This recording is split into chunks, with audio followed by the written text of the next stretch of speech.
Hello everyone, कैसे हैं आप लोग। आज की क्लास में हम पढ़ने वाले हैं क्लास 10th साइंस का chapter number 8 how do organisms reproduce.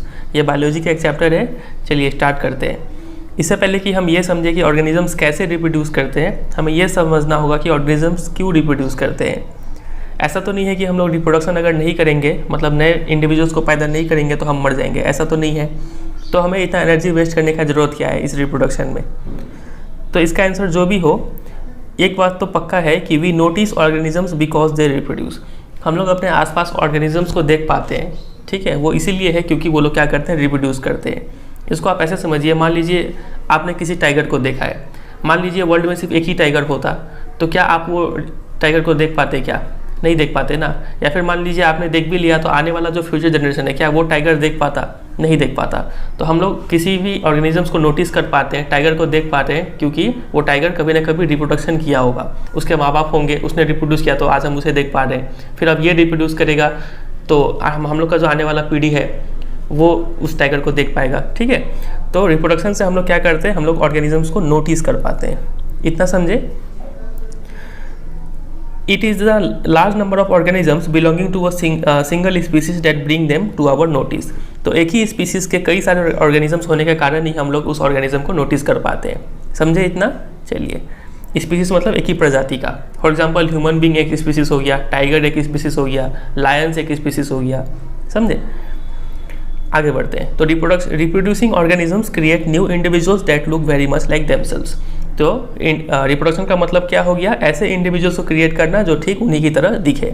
Reproduction का एक डेफिनेशन यहाँ पे सिंपल सा ये हो जाएगा कि रिप्रोडक्शन में be defined as the biological process by which organisms give rise to their own kind. समझ में आ गया। ये एक ऐसा प्रोसेस है जिसे ऑर्गेनिज्म अपने ही तरह का नया ऑर्गेनिज्म को क्रिएट करते हैं। चलिए, ये हमने समझ लिया रिप्रोडक्शन होता क्या है।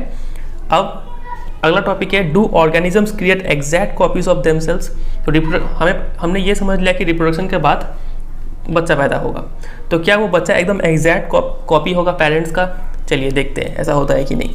Organisms look similar because their body designs are similar. Organisms जैसे कि ह्यूमन बींग्स हो गए, हम एक जैसे दिखते हैं क्योंकि हमारा जो बॉडी डिजाइन है वो सिमिलर है। सबका 2 पैर होना है, 2 हाथ होना है, 1 सिर होना है, ठीक है। तो if body designs are to be similar, the blueprint for this design should be similar. तो अगर बॉडी डिजाइन सिमिलर होना है तो इसका मतलब उस बॉडी डिजाइन का जो ब्लूप्रिंट है, मतलब जिसमें ये इन्फॉर्मेशन लिखा होगा कि हमारा 2 हाथ होना है, 2 पैर होना है, 1 सिर होना है, तो वो ब्लूप्रिंट भी सिमिलर होना पड़ेगा 2 इंसान का। मतलब मेरा और आपका दोनों का ब्लूप्रिंट जो है वो क्या होना चाहिए, सेम होना चाहिए, जिसमें ये जो डिज़ाइन है वो लिखा हुआ होता है। ब्लूप्रिंट मतलब इन्फॉर्मेशन कि हमारा बॉडी का डिज़ाइन कैसा होगा, ठीक है। तो reproduction at its most basic level will involve making copies of the blueprint of body design. इसका मतलब रिप्रोडक्शन सबसे बेसिक लेवल पे बोल सकते हैं, इसमें वो जो ब्लूप्रिंट है उसी का कॉपी बनाना होता है, ठीक है। एक बार जो हमारा बॉडी डिजाइन का जो इन्फॉर्मेशन है वो इन्फॉर्मेशन का कॉपी हो गया, उसके बाद उसी इन्फॉर्मेशन के अकॉर्डिंग हमारा बॉडी का डेवलपमेंट होगा। तो ये जो ब्लूप्रिंट है, मतलब ये जो इन्फॉर्मेशन है, ये कहाँ पाया जाता है।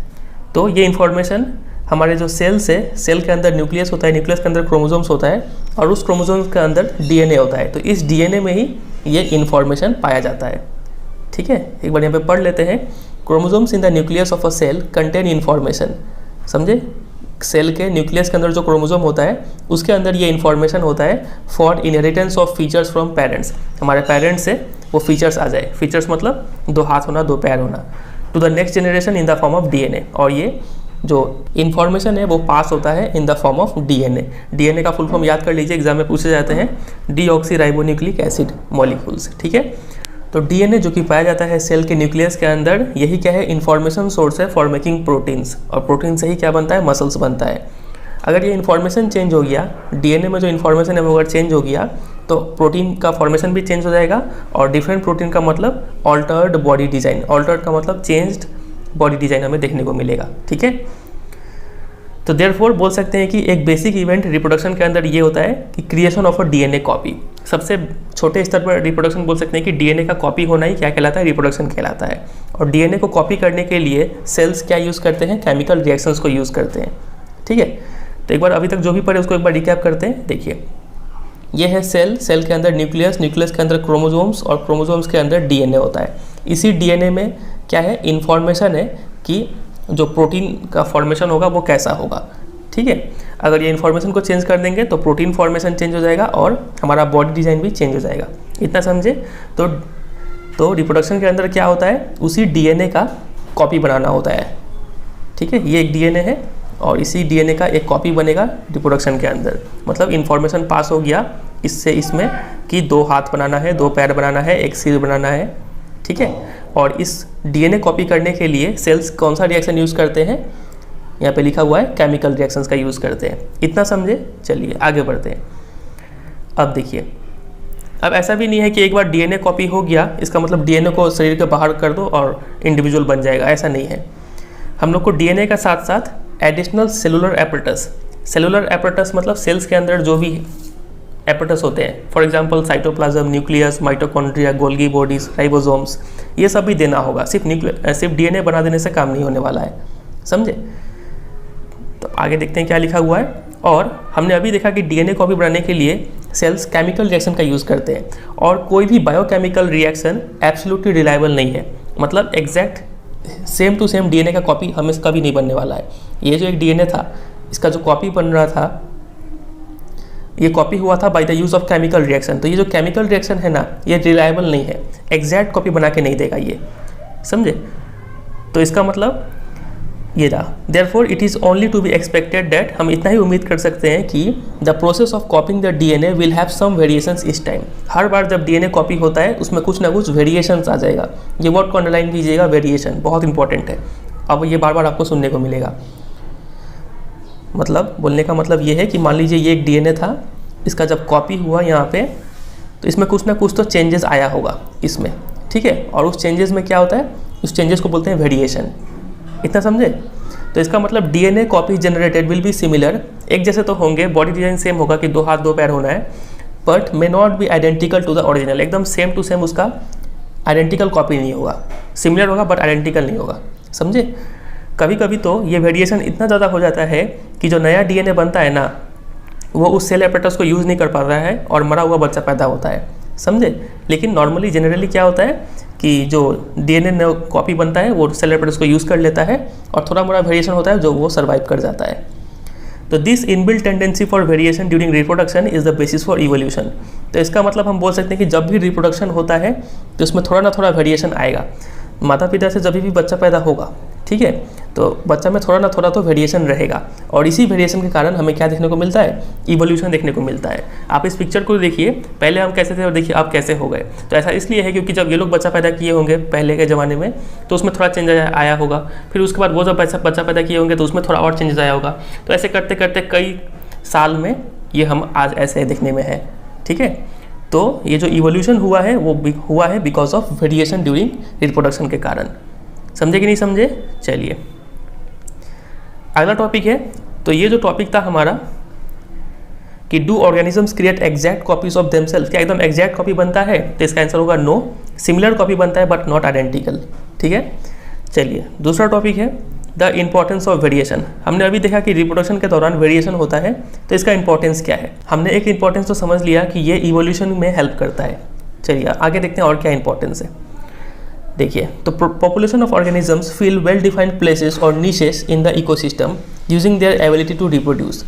किसी भी ऑर्गेनिज्म का जो पॉपुलेशन है वो इकोसिस्टम में किसी एक खास प्लेस को या फिर नीश को यूज़ करता है, और नीश मतलब वहाँ पे एक पर्टिकुलर रोल को प्ले करता है, वहाँ के रिसोर्सेज को यूज़ करता है, वहाँ पे रहता है और वहाँ पे रिप्रोडक्शन भी करता है, ठीक है। अब मान लीजिए उस नीश में कुछ चेंजेस आ गया, उस प्लेस में कुछ चेंजेस आ गया, हो सकता है वहाँ का टेम्परेचर अप हो गया हो या फिर टेम्परेचर कम हो गया हो, या फिर हो सकता है वाटर लेवल वहाँ पे ज़्यादा बढ़ गया हो, या फिर हो सकता है ऊपर से मेटेओराइट टूटता हुआ तारा गिर गया हो वहाँ पे, फॉर एग्जांपल कुछ भी चेंज हो गया मान लीजिए उस प्लेस पे। तो अगर if population of reproducing organisms were suited to a particular niche and if the niche were drastically altered the population would be wiped out. अब देखिए, मान लीजिए किसी एक ऑर्गेनिजम्स का पॉपुलेशन किसी एक पर्टिकुलर नीश में रह रहा था और मान लीजिए उस नीश में कुछ ऑल्टर मतलब चेंजेस आ गया। चेंजेस का क्या हो सकता है, मान लीजिए टेम्परेचर बढ़ गया या फिर घट गया, पानी का लेवल बढ़ गया या फिर घट गया, कुछ भी चेंजेस हो गया, तो वो पॉपुलेशन क्या होगा, पूरा का पूरा वाइप्ड आउट हो जाएगा, पूरा का पूरा पॉपुलेशन खत्म हो जाएगा अगर कोई वेरिएशन नहीं हो रहा होता तो, ठीक है। लेकिन मान लीजिए अब ये लोग रिप्रोडक्शन कर रहे थे तो कुछ ना कुछ इनके बच्चों में थोड़ा वेरिएशन आया होगा, हो सकता है उसमें ये शक्ति आ गया हो उस चेंजेस को, वो जो ऑल्टरेशन था उस चेंजेस को झेलने का शक्ति आ गया हो बिकॉज ऑफ वेरिएशन। ठीक है, तो यहाँ पे लिखा है कि however if some variations were to be present in a few individuals in this population, अगर थोड़ा सा कुछ वेरिएशन हो कुछ इंडिविजुअल्स में तो there would be some chance for them to survive, तो हो सकता है थोड़ा तो चांस रहेगा कि उनका जो बच्चा है वो सर्वाइव कर जाए, क्योंकि उनके बच्चे के अंदर थोड़ा वेरिएशन है, थोड़ा चेंजेस है, और वो हो सकता है उस चेंज को थोड़ा झेल पाए। समझे बात क्या कह रही? एक एग्जाम्पल से समझते हैं। ये ग्रीन से अंडरलाइन किया हुआ एग्जाम्पल है। If there were a population of bacteria living in temperate water, temperate water ऐसा वाटर होता है जो ना ही बहुत ज़्यादा ठंडा हो और ना ही बहुत ज़्यादा गर्म हो। तो मान लीजिए कुछ बैक्टीरिया है वो टेम्परेट वाटर्स में रह रहे हैं, and if the water temperature were to be increase by global warming, और मान लीजिए ग्लोबल वार्मिंग के कारण उस टेम्परेट वाटर का जो टेम्परेचर है वो इंक्रीज हो गया, तो ज़्यादातर बैक्टीरिया जो है वो मर जाएंगे, लेकिन कुछ ऐसे variant resistant to heat would survive and grow further, कुछ ऐसे बैक्टीरिया होंगे जो हीट रेसिस्टेंट होंगे, हीट को बर्दाश्त कर जाएंगे और वो ग्रो करेंगे। तो वेरिएशन यूजफुल है for the survival of species over time, species को बचे रहने में वेरिएशन हेल्प करता है। अगर ये वेरिएशन नहीं होता, ठीक है, तो पेरेंट्स तो मरेंगे ही, उनके बच्चे भी मर जाएंगे, लेकिन बिकॉज ऑफ वेरिएशन हो सकता है इनमें कुछ चेंजेस आ गया हो, इनके अंदर हीट को बर्दाश्त करने का शक्ति हो इनके बच्चे के अंदर, तो कुछ चांसेस रहेगा कि ये जो बैक्टीरिया है ये बचा रह जाए और ये लोग तो मर ही जाएंगे। समझे इतना बात वगैरह ही? तो वेरिएशन का इंपॉर्टेंस हमें ये समझ में आ रहा है कि वेरिएशन यूजफुल है for the survival of species over time, पूरे स्पीसीज को बचाए रखने में हेल्प करता है वेरिएशन। समझे? चलिए, तो आपको यहाँ से जो ब्लू से अंडरलाइन किया हुआ है वो याद करना है, और जो ग्रीन से अंडरलाइन किया हुआ है एग्जाम्पल है वो याद करना है। कुछ क्वेश्चंस देखते हैं। What is the importance of DNA कॉपिंग in reproduction, DNA copy करने का क्या इंपॉर्टेंस है? तो हमने अभी देखा कि डीएनए में ही क्या होता है, बॉडी स्ट्रक्चर का इंफॉर्मेशन होता है, मतलब डीएनए डिटरमाइंस बॉडी स्ट्रक्चर। और इसके लिए आप यहाँ से भी कुछ लिख सकते हैं, ये रहा, the DNA in the cell nucleus is the information source for making proteins. DNA में ही इंफॉर्मेशन होता है कि हमारा शरीर का प्रोटीन कैसा बनना है।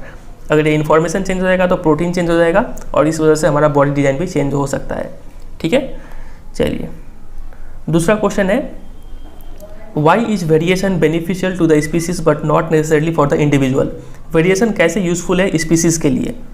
ठीक है, तो इसका आंसर हमें ये लिखना होगा कि वेरिएशन हेल्प करता है स्पीसीज को सर्वाइव करने में। ये पूरा जो ब्लू से अंडरलाइन किया हुआ है और जो ग्रीन से अंडरलाइन किया हुआ है ये आप तैयार कर लीजिए इसका आंसर। ठीक है, चलिए आगे बढ़ते हैं। अगला टॉपिक है modes of reproduction used by single organisms. अब देखिए, रिप्रोडक्शन दो टाइप का होता है, एक होता है असेक्सुअल रिप्रोडक्शन और एक होता है sexual reproduction.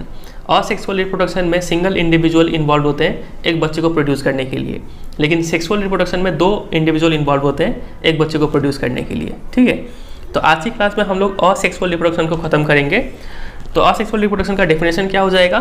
Reproduction in which new generations are created from a single individual is called asexual reproduction. समझ में आया? एक ही इंडिविजुअल से बच्चा पैदा होगा तो वो होगा असेक्सुअल रिप्रोडक्शन। चलिए, तो टोटल 6 मेथड्स यहाँ पे दिया गया है असेक्सुअल रिप्रोडक्शन का। सबसे पहला है fission. For unicellular organisms cell division और fission leads to the creation of new individuals. अब यहाँ पे एक बात समझिए कि ये जो फिजन मेथड है ऑफ असेक्सुअल रिप्रोडक्शन, ये मेथड यूनिसेलुलर ऑर्गेनिजम्स यूज़ करते हैं, मतलब ऐसे ऑर्गेनिज्म जिनका बॉडी एक ही सेल से बना होता है। फिजन का मतलब सेल डिवीजन, ठीक है, और ये लोग फिजन मेथड का यूज़ करते हैं for the creation of new individuals. अब देखिए, many different patterns of fission have been observed. Many bacteria and protozoa simply split into 2 equal halves during the cell division. अब देखिए, पहला बात तो आप नोट कीजिए कि ये यूनिसेलुलर ऑर्गेनिजम्स इसका यूज़ करते हैं, और फिजन का मतलब होता है सेल डिवीजन। फॉर एग्जाम्पल, इसको मेनली बैक्टीरिया और प्रोटोजोआ यूज़ करके इस मेथड को यूज़ करते हैं रिप्रोड्यूस करने के लिए। वो लोग क्या करते हैं, सिंपली 2 बराबर भाग में बढ़ जाते हैं और सेल डिवीजन करके जो 2 नए नए इंडिविजुअल प्रोड्यूस हो जाते हैं। आप यहाँ पे देख पा रहे हैं एमीबा का एग्जांपल है कि ये रहा एमीबा, धीरे धीरे डीएनए कॉपी हुआ यहाँ से यहाँ, फिर सेल एपरेटस कॉपी हुआ, ठीक है, और कॉपी होकर 2 सेल अलग अलग बन गया, फिर यहाँ से डिवाइड हो गए दोनों में। तो एक सेल दो इंडिविजुअल सेल्स में डिवाइड हो जाता है, इसको हम लोग बोलते हैं फिजन। और चूंकि यहाँ से 1 से 2 ही प्रोड्यूस हो रहे हैं तो इसको हम लोग मोर स्पेसिफिकली बोलते हैं बाइनरी फिजन। समझे? ये वर्ड याद रखिएगा। तो देखिए, in amoeba the splitting of 2 cells during division can take place in any plane. और ये जो 2 भाग में बंटना जो है ना, वो किसी भी प्लेन से हो सकता है। वो हो सकता है यहाँ से डिवाइड हो जाए, या फिर इस प्लेन से डिवाइड हो जाए, इस प्लेन से डिवाइड हो जाए, कहीं से भी ये डिवाइड हो सकते हैं, वो यहाँ पे लिखा हुआ है। समझे? तो पहला पॉइंट, ये यूनिसेलुलर ऑर्गेनिज्म यूज़ करते हैं इसका मतलब होता है सेल डिवीज़न। इसका एग्जांपल हो गया बैक्टीरिया और प्रोटोजोआ, ये इस मेथड का यूज़ करते हैं। और एमीबा में ये किसी भी प्लेन से डिवाइड हो सकते हैं। आपसे एग्जाम में क्वेश्चन पूछेंगे कि एमीबा कौन सा मेथड का यूज़ करते हैं फॉर रिप्रोडक्शन, तो आपको लिखना होगा फिजन।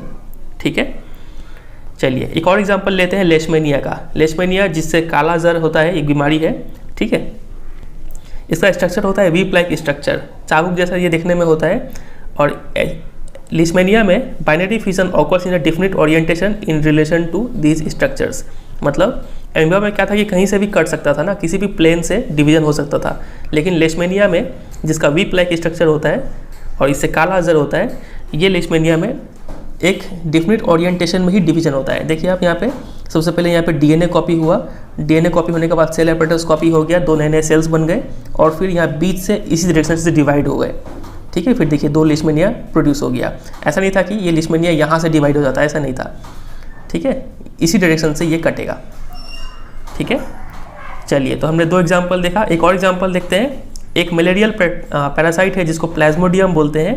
ये कई सारे डॉटर सेल्स में डिवाइड हो जाता है साइमल्टेनियसली बाय मल्टीपल फिजन।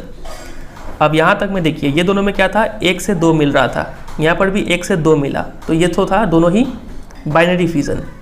ठीक है, लेकिन अब यहाँ पे जो प्लाज्मोडियम का एग्जाम्पल लिया गया है, इसमें 1 से ही कई सारे सेल्स यहाँ पे बन गए अंदर में कॉपी हो के।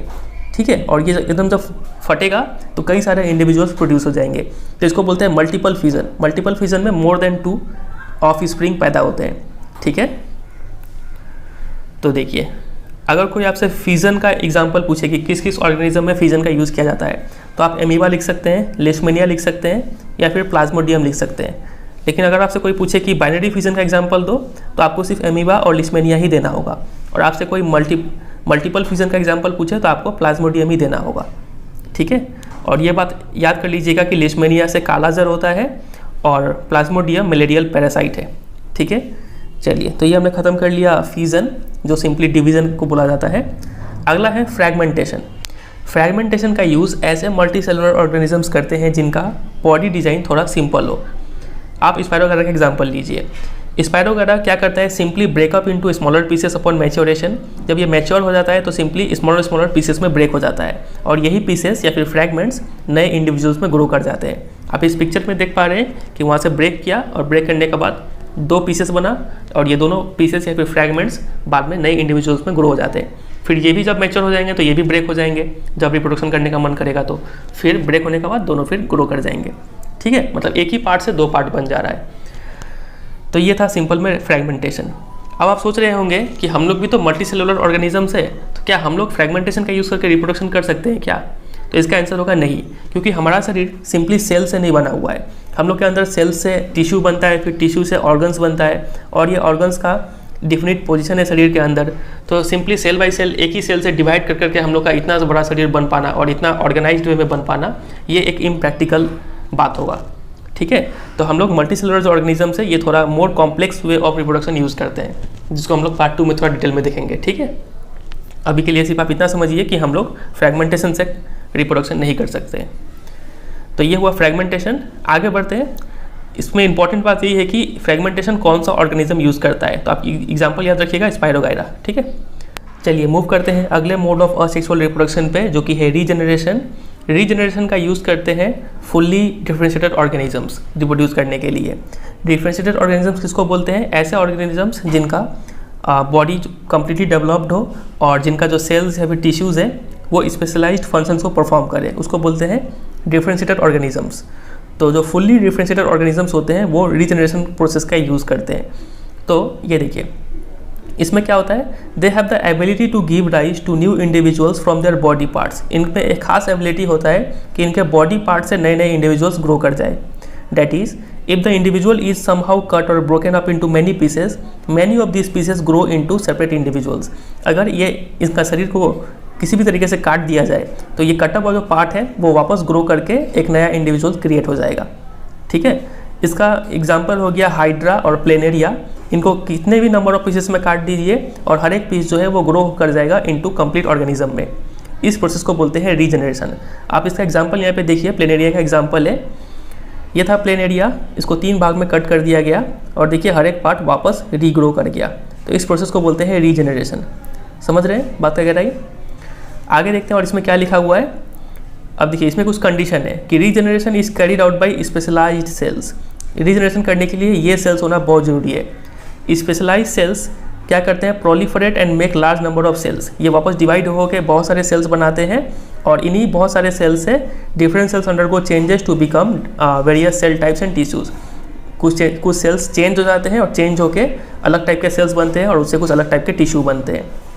ठीक है, मतलब अब देखिए ये जो था एक फुल ऑर्गेनिज्म था, ये डिवाइड हो गया, कट होकर 3 पार्ट में। अगर ये कटा हुआ पार्ट में स्पेशलाइज्ड सेल नहीं होता तो ये वापस रीग्रो नहीं कर पाता। ठीक है, तो इसमें यही कंडीशन है कि जो कटा हुआ पार्ट है उसमें स्पेशलाइज्ड सेल्स होना बहुत ज़रूरी है। चलिए, regeneration is not the same as reproduction since most organisms would not normally depend on being cut up to be able to reproduce. अब हम लोग रीजनरेशन को खासकर से रिप्रोडक्शन नहीं बोलते हैं। क्यों? क्योंकि यहाँ पे ऑर्गेनिजम्स को क्या करना पड़ रहा है, डिपेंड रहना पड़ रहा है किसी और पे कि वो मेरे को आके कट करे और तब हम जाके वापस रिप्रोडक्शन कर पाए। ठीक है, तो ये छोटा सा बात है, यहाँ पे वही लिखा हुआ है। अब देखिए, अब आप सोच रहे होंगे कि रीजनरेशन और फ्रैगमेंटेशन में क्या डिफरेंस है, दोनों में ही तो कटा हुआ पार्ट से ग्रो कर जा रहे हैं। तो देखिए इसमें 2 डिफरेंस यहाँ पे नोट कर सकते हैं। पहला, ये तो मल्टी सेलुलर ऑर्गेनिज्म में होता है जिनका बॉडी डिज़ाइन क्या हो, सिंपल हो। लेकिन रीजनरेशन जो है ये भी मल्टी सेलुलर ऑर्गेनिज्म में ही होता है लेकिन इनका बॉडी डिज़ाइन थोड़ा कॉम्प्लेक्स होता है। तो ये पहला डिफरेंस हो गया। दूसरा, फ्रैगमेंटेशन में स्पेशलाइज्ड सेल्स होना कंपलसरी नहीं है। ठीक है, लेकिन रीजनरेशन में क्या होता है, स्पेशलाइज्ड सेल्स होता है। ये हो गया दूसरा डिफरेंस। और तीसरा डिफरेंस के लिए आप एग्जांपल दे सकते हैं कि फ्रैगमेंटेशन का एग्जांपल हो गया स्पाइरोगायरा और रीजनरेशन का एग्जांपल हो गया आपका हाइड्रा और प्लेनेरिया। इतना समझे? चलिए, और देखिए रीजनरेशन का यूज़ मल्टी सेलुलर ऑर्गेनिज्म भी यहाँ पे नहीं कर सकते हैं। इसका रीज़न भी वही होगा यहाँ पे, यही वाला कि हम लोग का सेल्स सिंपली सेल डिवीजन से ग्रो नहीं कर सकता है। हम लोग में टिश्यू होता है, ऑर्गन्स होता है और उनका ऑर्गेनाइज स्ट्रक्चर होता है। तो इस सेल बाई सेल डिवीजन क्या होगा, इम्प्रैक्टिकल होगा। इसलिए हम लोग रीजनरेशन भी यूज़ नहीं कर पाएंगे। ठीक है, और रीजनरेशन का एक कॉमन एग्जाम्पल आप देखे होंगे कि लिजर्ड में, लिजर्ड का जब पूंछ कट जाता है तो वो पूंछ जो है वापस ग्रो कर जाता है। तो उसको भी क्या हम लोग बोलते हैं, रीजनरेशन बोलते हैं। ठीक है, चलिए ये हुआ रीजनरेशन। अगला है बडिंग। बडिंग क्या होता है, इसका यूज़ हाइड्रा करते हैं। इसमें क्या होता है कि एक बर्ड डेवलप हो जाता है as an outgrowth due to repeated cell division at one specific site. आप इस डायग्राम को देखिए, ये है हाइड्रा। ठीक है, इसका एक स्पेसिफिक साइट पे बहुत ज़्यादा सेल डिवीजन होता है। सेल डिवीजन हो गए, यहाँ पे एक बर्ड ग्रो करना स्टार्ट कर देता है और these bird develop into tiny individuals and when fully mature detach from the parent body and become new independent individuals। और यही सेल डिवीजन हो के एक नए इंडिविजुअल में क्रिएट हो जाते हैं और ये जब ये पूरी मैच्योर हो जाते हैं तब ये पेरेंट बॉडी से डिटैच हो जाते हैं, यहाँ से कट के एक नया इंडिविजुअल बन जाएंगे। ठीक है, तो ये हो गया बडिंग का एग्जाम्पल। बडिंग देखने को मिलता है हाइड्रा में और ईस्ट में और स्पॉन्जेस में। तो बडिंग का ये 3 एग्जाम्पल आप याद रखिएगा, हाइड्रा, ईस्ट एंड स्पॉन्जेस। ठीक है, चलिए मूव करते हैं अगले पे जो कि है वेजिटेटिव प्रोपागेशन। कई सारे ऐसे प्लांट हैं जो अपने रूट, स्टेम और लीव्स का इस्तेमाल करते हैं नए प्लांट्स को ग्रो करने के लिए। और ये जो रूट, स्टेम और लीव्स है इनको हम लोग वेजिटेटिव पार्ट्स बोलते हैं। ठीक है, और एनिमल्स इस मेथड का यूज़ नहीं कर सकते हैं, ये तो जाहिर सा बात है। अब देखते हैं कुछ एडवांटेजेस। इसका एडवांटेज क्या है वेजिटेटिव प्रोपागेशन का, देखिए this property of vegetative propagation is use in method such as layering और grafting to grow many plants like sugar cane, roses और ग्रेप्स फॉर एग्रीकल्चर पर्पस। पहला एडवांटेज है कि हम लोग वेजिटेटिव प्रोपागेशन का यूज़ करके हम लोग ये मेथड को फॉलो कर सकते हैं। फॉर एग्जांपल लेयरिंग और ग्राफ्टिंग। लेयरिंग मतलब आप ये पिक्चर पे देख पा रहे हैं कि हम लोग किसी प्लांट के डाल को ज़मीन से पास करवा देते हैं। ठीक है, और कुछ दिन बाद जो हिस्सा ज़मीन से टच कर रहा होता है डाल का, उस हिस्से में रूट्स ग्रो कर जाता है और एक नया प्लांट फॉर्म हो जाता है। ठीक है, तो इसको बोलते हैं लेयरिंग। और ग्राफ्टिंग आप इस पिक्चर में देख पा रहे हैं कि 2 स्टेम को हम लोग काट के ऐसे जोड़ देते हैं और कुछ दिन बाद दोनों ज्वाइंट होकर एक नया प्लांट ग्रो हो जाता है।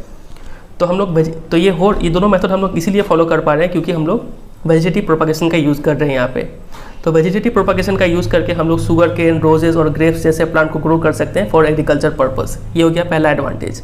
दूसरा, plant raised by vegetative propagation can bear fruits and flowers earlier than those produced from seeds. ऐसे प्लांट जो वेजिटेटिव प्रोपागेशन से ग्रो किए गए हैं उनमें फल और फूल जल्दी पकड़ते हैं उन प्लांट के कंपैरिजन में जो सीड से ग्रो किए गए हो। ठीक है, ये हो गया 2 एडवांटेज। तीसरा, Such methods also make possible the propagation of plants such as banana, orange, rose and jasmine that have lost the capacity to produce seeds. ऐसे प्लांट जो अपना सीड्स को प्रोड्यूस करने का कैपेसिटी खो चुके हैं, मतलब उसमें बीज अब नहीं पैदा ले रहे हैं, तो उन प्लांट को हम लोग वेजिटेटिव प्रोपागेशन मेथड का यूज़ करके रिप्रोड्यूस करवा सकते हैं। ये हो गया तीसरा एडवांटेज, ठीक है। और चौथा एडवांटेज है, another advantage of vegetative propagation is that all plants produced are genetically similar enough to the parent plant to have all its characteristic. जो प्लांट इसमें जनरेट होता है ना, नया प्लांट जो प्रोड्यूस होता है वो काफ़ी सिमिलर होते हैं अपने पेरेंट प्लांट से। इसका मतलब पेरेंट का जो भी गुण है वो बच्चा वाला प्लांट में वो सब गुण आएगा। ये हो गया चौथा एडवांटेज। तो ये चारों एडवांटेज को आप प्रिपेयर कर लीजिएगा, ठीक है। ग्रीन से एक पॉइंट है, फिर ब्लू से एक पॉइंट है, फिर ग्रीन से एक पॉइंट है, फिर ब्लू से रेड के वो एक पॉइंट है। और बहुत बच्चे नोट्स के बारे में पूछते रहते हैं कि नोट्स चाहिए उन्हें, तो नोट्स कुछ अलग से प्रिपेयर नहीं करना है। जो हम अंडरलाइन कर रहे हैं ऐसे ही अंडरलाइन कर लीजिए, ये पूरा बुक ही आपका नोट्स होगा। और जो हम बात बोलते हैं कोई एक्स्ट्रा पॉइंट हो तो आप यहीं कहीं पे साइड में नोट कर सकते हैं। ये जो स्पेस दिया गया है ये नोट्स के लिए ही दिया गया है, ठीक है। चलिए, और यहाँ पे एक एग्जांपल है ब्रायोफाइलम। ब्रायोफाइलम के लीव्स में आप ये देख पा रहे हैं छोटे छोटे बर्ड्स ग्रो कर रहे हैं, ठीक है। और यही जो छोटे छोटे फुंगी है जमीन पे गिर जाएंगे और एक नया प्लांट ग्रो कर जाएंगे। तो आपसे एग्जाम में क्वेश्चन पूछेंगे कि कैसा प्लांट का एग्जाम्पल दो जो अपने लीव्स का यूज़ करता है for the purpose of reproduction, तो आपको लिखना होगा ब्रायोफाइलम, ठीक है। चलिए, और एक यहाँ पे टिश्यू कल्चर के बारे में बताया गया है। टिश्यू कल्चर में क्या होता है कि हम लोग किसी भी प्लांट के जो टिप है वहाँ से हम लोग कुछ सेल्स को सेपरेट कर लेते हैं, फिर उन सेल्स को एक आर्टिफिशियल मीडियम में रखते हैं और वहाँ पे उन सेल्स को डिवाइड होने देते हैं। और वो सेल्स डिवाइड हो के एक स्मॉल ग्रुप ऑफ सेल्स बनाते हैं जिसको हम लोग कैलस बोलते हैं। फिर उस कैलस को एक और मीडियम में ट्रांसफ़र कर दिया जाता है जहाँ पे उसे हार्मोन्स दिया जाता है और उस हार्मोन से उनमें ग्रोथ होता है और डिफ्रेंशिएशन होता है। डिफ्रेंशिएशन मतलब उनके नए नए ऑर्गन्स डेवलप होते हैं, स्टेम हो गया, लीव्स हो गए, ये सब डेवलप होते हैं। फिर उस प्लांटलेट को मिट्टी में डाल दिया जाता है, मतलब मिट्टी में गाड़ दिया जाता है। उसके बाद वो वहाँ पे एक मैच्योर प्लांट बन जाते हैं। और इस मेथड का यूज़ करके हम लोग मेनली ऑर्नामेंटल प्लांट्स को ग्रो करते हैं। ऑर्नामेंटल प्लांट मतलब सजावट वाले जो फूल हो गए, ये सब प्लांट्स को ग्रो करते हैं, ठीक है। तो ये बस मोर टू नो था टिश्यू कल्चर, ये आप एग्जाम में नहीं पूछा जाएगा, सिर्फ नॉलेज के लिए था ये। मूव करते हैं अगले मोड ऑफ असेक्सुअल रिप्रोडक्शन पे, जो कि है स्पोर फॉर्मेशन। अगर आप किसी ब्रेड को थोड़ी देर के लिए मॉइस्ट इन्वायरमेंट में छोड़ देंगे ना, तो आप पाएंगे कि थोड़ी देर बाद उसमें थ्रेड लाइक स्ट्रक्चर्स डेवलप हो गए हैं। ये थ्रेड लाइक स्ट्रक्चर्स और कुछ नहीं, Haifa of the bread mould है, जिसको हम लोग राइजोपस बोलते हैं। आप इस डायग्राम में देख पा रहे हैं, ये एक राइजोपस का डायग्राम है और ये जो आप थ्रेड लाइक स्ट्रक्चर देख पा रहे हैं ये हाइफा है, ठीक है, राइजोपस का। देखिए, और इसमें जो रिप्रोडक्टिव पार्ट है वो है tiny blob on a stick structures are involved in reproduction. ये जो आप टाइनी ब्लॉब देख रहे हैं ये सब रिप्रोडक्शन में इन्वॉल्व होते हैं। ये हाइफा इन्वॉल्व नहीं होता है, ये रिप्रोडक्टिव पार्ट नहीं है, ठीक है। The blobs are sporangia. ये जो ब्लॉब्स है इसको स्पोरेंजिया बोलते हैं, प्लूरल है स्पोरेंजिया। एक को स्पोरेंजियम बोलेंगे और सारे को स्पोरेंजिया बोलेंगे। विच कंटेन सेल्स, और इसके अंदर छोटे छोटे सेल्स होते हैं, आप देख पा रहे हैं, जिसको हम लोग क्या बोलते हैं, स्पोर्स बोलते हैं, ठीक है। आप देखिए, और the spores are covered by thick walls that protect them until they come into contact with another moist surface and can begin to grow. और ये जो स्पोर्स होते हैं वो काफ़ी थिक वॉल से कवर्ड होते हैं ताकि उतने देर के लिए प्रोटेक्टेड रहे, और जब तक कि इन्हें मॉइस्ट सरफेस ना मिल जाए तब तक वो बचे रहे। और जैसे ही उन्हें मॉइस्ट सरफेस मिलेगा वो वापस वहाँ पे चिपक के और वहाँ पे ग्रो करना स्टार्ट कर देंगे, और फिर से वहाँ पे एक थ्रेड लाइक स्ट्रक्चर बनेगा और फिर से वापस यही प्रोसेस फॉलो होगा, ठीक है। तो इसका फ़ायदा क्या है, स्पोर फॉर्मेशन का आपसे एग्जाम में एडवांटेजेस पूछते हैं। तो देखिए, सबसे पहला एडवांटेज तो इसका ये होगा कि एक बार में कई सारे इंडिविजुअल्स यहाँ पे प्रोड्यूस हो जा रहे हैं, ठीक है। तो इसका पहला एडवांटेज होगा कि large number of spores are produced in one sporangium. एक स्पोरेंजियम में कई सारे बच्चे पैदा हो जा रहे हैं, ये पहला एडवांटेज है। दूसरा, spores are distributed easily by air to far off places to avoid competition at one place. Spores जो होते हैं वो काफ़ी लाइट होते हैं, हल्के होते हैं, तो ये इजीली एयर से दूसरे जगह पे पहुंच जाएंगे और वहाँ पे ग्रो करना स्टार्ट कर देंगे।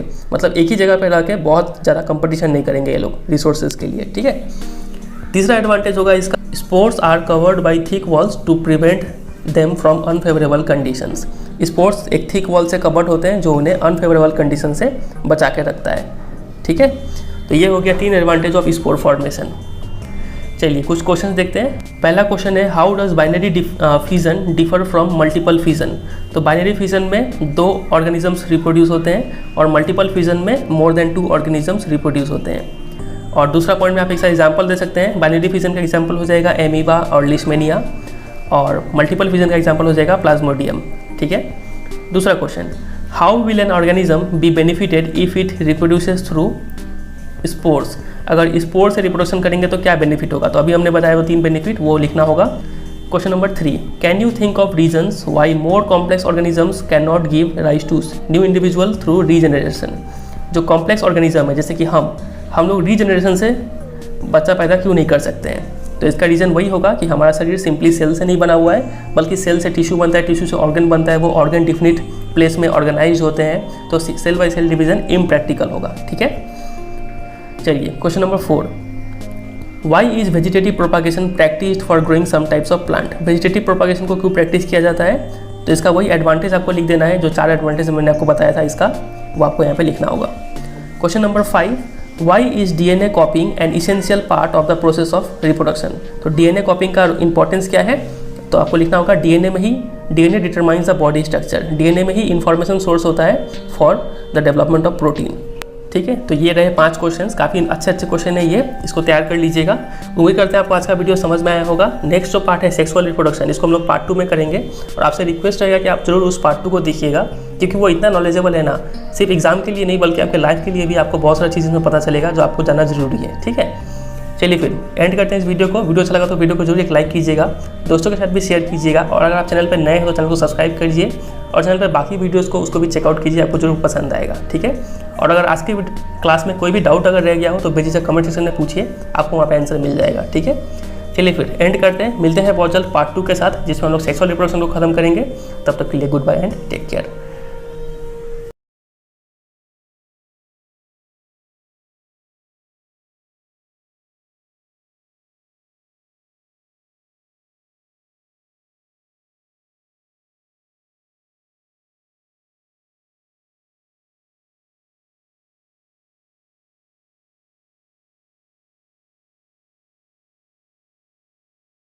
हेलो एवरीवन, कैसे हैं आप लोग। आज की क्लास में हम पढ़ने वाले हैं क्लास 10th साइंस का chapter number 8 how to organisms reproduce का पार्ट 2। आज की क्लास में हम सेक्सुअल रिप्रोडक्शन खत्म करेंगे। इसके पहले वाले पार्ट में हमने असेक्सुअल रिप्रोडक्शन खत्म किया था। अगर आपने उसे नहीं देखा है तो डिस्क्रिप्शन में लिंक दिया हुआ है, आप वहाँ पर जाके देख सकते हैं। चलिए स्टार्ट करते हैं सेक्सुअल रिप्रोडक्शन। सबसे पहले समझते हैं सेक्सुअल रिप्रोडक्शन क्या होता है। तो सेक्सुअल रिप्रोडक्शन एक ऐसा मोड ऑफ रिप्रोडक्शन है जो डिपेंड करता है 2 इंडिविजुअल्स पे एक नई जनरेशन को पैदा करने के लिए। मतलब अगर 2 इंडिविजुअल इन्वॉल्व हो एक नया बच्चा पैदा करने के लिए, तो उस मोड ऑफ रिप्रोडक्शन को बोलते हैं सेक्सुअल रिप्रोडक्शन। समझ में आया? तो ये हो गया सेक्सुअल रिप्रोडक्शन का डेफिनेशन, इसको आप तैयार कर लीजिएगा। आगे बढ़ते हैं, अगला टॉपिक है why the sexual mode of reproduction. Sexual mode of reproduction का जरूरत क्या है। ठीक है, तो देखिए पिछली क्लास में हमने समझा था जब एक सेल से 2 सेल बनते हैं तो उसमें डीएनए का कॉपी बनाया जाता है। उसके बाद सेलुलर एपरेटस, याद है आपको सेलुलर एपरेटस, जो साइटोप्लाज्म हो गया, न्यूक्लियस, माइटोकॉन्ड्रिया, गोल्गी बॉडीज़ वगैरह वगैरह, ये सब चीज़ भी बनाए जाते हैं। और हमने ये भी देखा था कि जो डीएनए कॉपी का जो मैकेनिज्म है ये केमिकल रिएक्शन से होता है और ये एब्सोल्युटली एक्यूरेट नहीं था। इस वजह से वहाँ पे कुछ वेरिएशंस हो रहे थे, और ये वेरिएशंस का इंपॉर्टेंस भी हमने देखा था। 2 इंपॉर्टेंस देखा था वेरिएशन का। नंबर 1 ये इवोल्यूशन में हेल्प करता है, और नंबर 2 ये हेल्प करता है in the survival of species.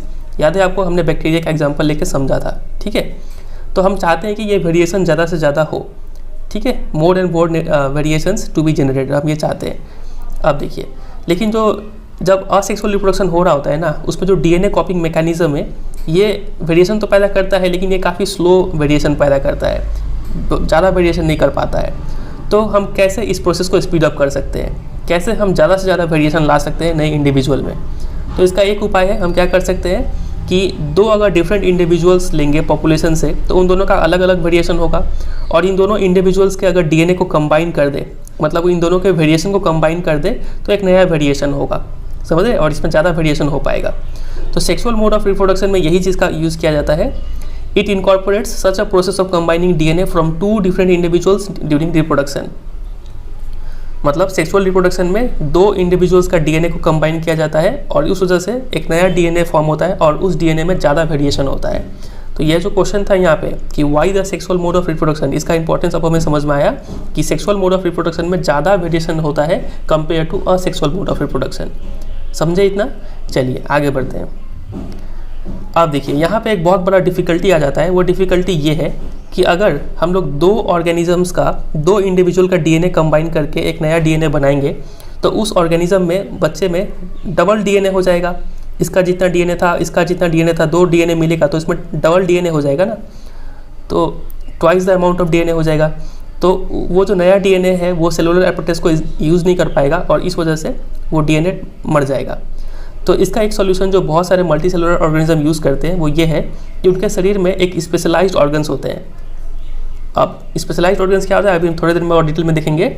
उस स्पेशलाइज्ड ऑर्गन्स में एक special lineage of cells, special type के सेल्स होते हैं जिनमें सिर्फ half the number of chromosomes और half the amount of DNA होते हैं compare to non reproductive body sales.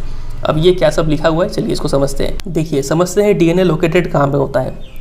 ये देखिए ये एक सेल है, सेल के अंदर आपको पता है न्यूक्लियस, न्यूक्लियस के अंदर होते हैं क्रोमोसोम्स और क्रोमोसोम्स के अंदर होते हैं आपका डीएनए। ठीक है, मतलब आप देखिए तो कुछ ऑर्गेनिजम्स जो मल्टी सेलुलर ऑर्गेनिज्म है, for example human beings he ले लीजिए, ह्यूमन बींग्स में 46 क्रोमोसोम्स होते हैं। ठीक है, इसको आप याद रखिएगा। तो देखिए कुछ स्पेशल ऑर्गन्स होते हैं, वो स्पेशल ऑर्गन्स में एक स्पेशल टाइप के सेल्स होते हैं। इस सेल्स में सिर्फ आधे ही क्रोमोसोम्स होते हैं बाकी बॉडी सेल्स के तुलना में, और आधे क्रोमोसोम्स का वजह से उसमें डीएनए भी क्या होता है, हाफ अमाउंट होता है। ठीक है, as compare to the non reproductive body cells. और ये जो स्पेशल सेल्स होते हैं ना, इसको हम लोग जर्म सेल्स भी बोलते हैं। अब ये जर्म सेल का बहुत सारा नाम है, इसको आप यहाँ पे साइड में नोट कीजिएगा। इसको हम लोग जर्म सेल्स बोलते हैं, या फिर सेक्स सेल्स भी बोल सकते हैं, या फिर इसको गैमेट्स भी बोल सकते हैं, या फिर इसको रिप्रोडक्टिव सेल्स भी बोल सकते हैं। देख रहे कितना सारा नाम आ गया। तो ये सारा नाम ही एक ही चीज़ है। तो इस चैप्टर में बहुत बार ये सब नाम यूज़ होते रहेंगे अलग अलग टाइप से, तो आप इसको यहाँ पे नोट कर लीजिएगा, आपको समझने में आसानी होगा। तो देखिए अभी तक हमने क्या क्या समझा है कि एक प्रॉब्लम आ रहा था। वो प्रॉब्लम क्या होता था कि अगर 2 ऑर्गेनिज्म का डीएनए कंबाइन करेंगे तो डीएनए कहीं डबल अमाउंट में ना हो जाए। और डीएनए डबल होने से प्रॉब्लम क्या है कि वो सेलुलर एपरेटस जो साइटोप्लाज्म है, न्यूक्लियस वगैरह वो सब यूज़ नहीं कर पाएगा और वो डीएनए मर जाएगा। ठीक है, तो इसका सॉल्यूशन क्या अपनाया है बहुत सारे मल्टी सेलुलर ऑर्गेनिज्म ने। उन्होंने क्या किया है कि उनके पास एक स्पेशलाइज्ड ऑर्गन्स है जिसमें एक स्पेशल टाइप के सेल्स होते हैं, जिसको जर्म सेल्स बोलते हैं, या फिर गैमेट्स बोलते हैं, या फिर सेक्स सेल्स बोलते हैं, या फिर रिप्रोडक्टिव सेल्स बोलते हैं। इस जर्म सेल्स में सिर्फ आधे ही क्रोमोसोम्स होते हैं, मतलब सिर्फ आधे ही डीएनए होते हैं। और जब ये दोनों डीएनए कंबाइन करेंगे तो जो नंबर ऑफ क्रोमोसोम्स था वो रीइस्टेब्लिश हो जाएगा, और वापस जो डीएनए कंटेंट है वो वापस नॉर्मल लेवल पे आ जाएगा जो एक इंडिविजुअल में होता है। समझ रहे बात क्या कह रहा है। अब देखिए जर्म सेल्स, एक इंडिविजुअल से एक जर्म सेल आया, दूसरे इंडिविजुअल से और एक जर्म सेल आया, और दोनों में आधे आधे क्रोमोसोम्स थे, मतलब आधे आधे डीएनए थे, और दोनों मिलके एक नया सेल बनाए। ये आधा और ये आधा मिलके एक पूरा बन गया।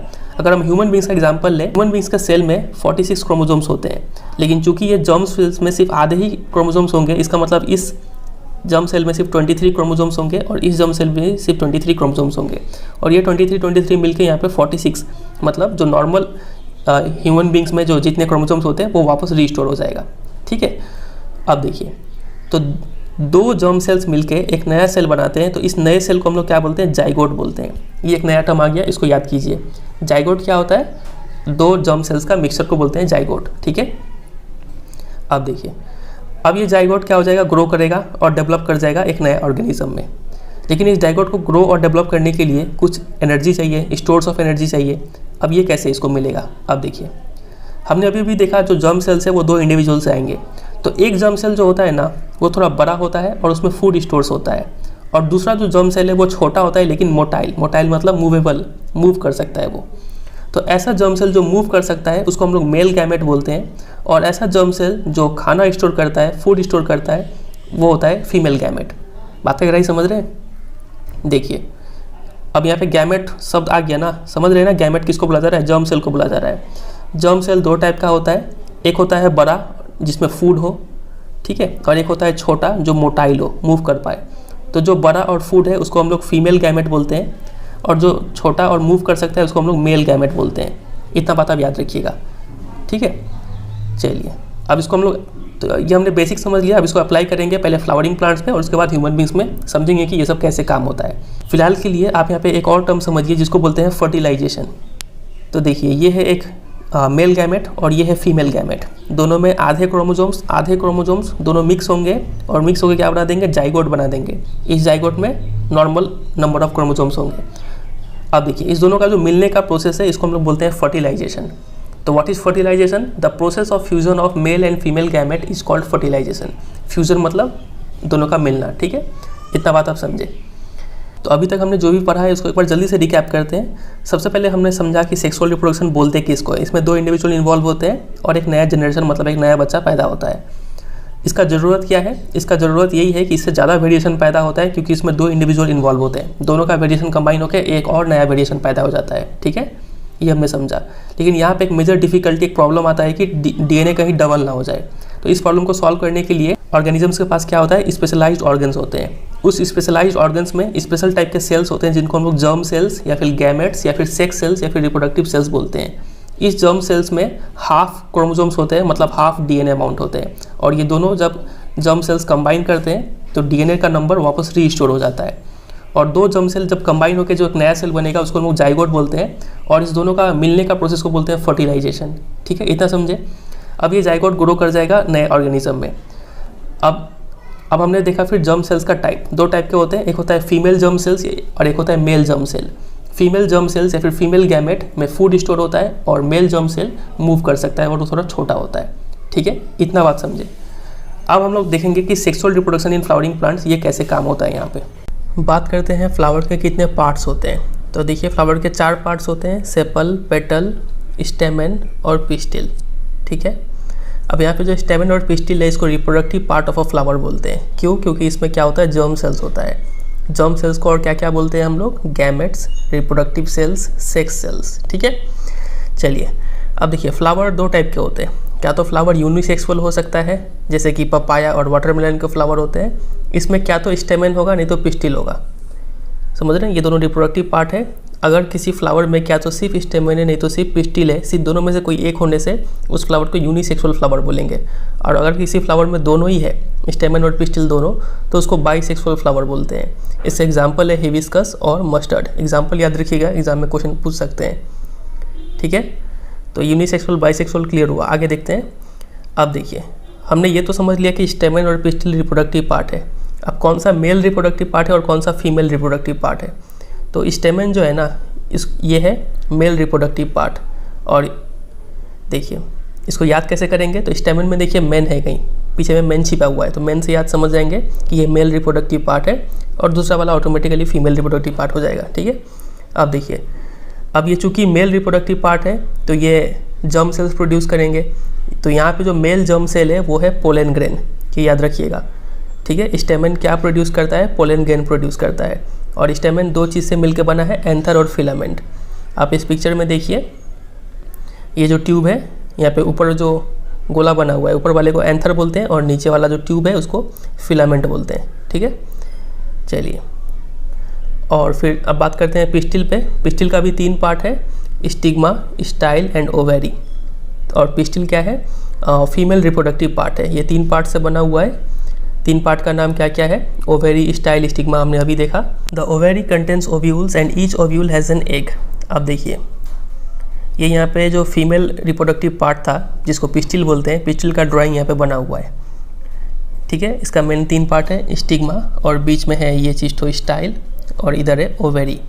इस ओवेरी के अंदर क्या क्या है? देखिए ओवेरी के अंदर है ओव्यूल और ओव्यूल के अंदर है एग सेल्स। समझ रहे बात का गहराई? Ovule and each ovule has an egg cell. तो एग सेल जो है ना, इसी को हम लोग क्या बोलते हैं? फीमेल गैमेट बोलते हैं, या फिर फीमेल सेक्स सेल्स या फिर फीमेल जर्म सेल्स। ठीक है, तो अब देखिए अभी तक हमने क्या क्या समझा। ये जो स्टेमन है ये मेल रिप्रोडक्टिव पार्ट है और इसमें जो मेल गैमेट है वो क्या है? पोलन ग्रेन्स है। पिस्टिल फीमेल रिप्रोडक्टिव पार्ट है और पिस्टिल के अंदर जो एग सेल्स है वो ये फीमेल गैमेट। ठीक है, अब ये मेल गैमेट और फीमेल गैमेट दोनों मिलेंगे और मिल के क्या बनाएंगे? जाइगोट बनाएंगे। तो लिखा हुआ है द मेल जर्म सेल, यहाँ पे क्या भी लिख सकते थे? द मेल गैमेट या फिर मेल सेक्स सेल्स। ठीक, ऐसे लिख सकते हैं।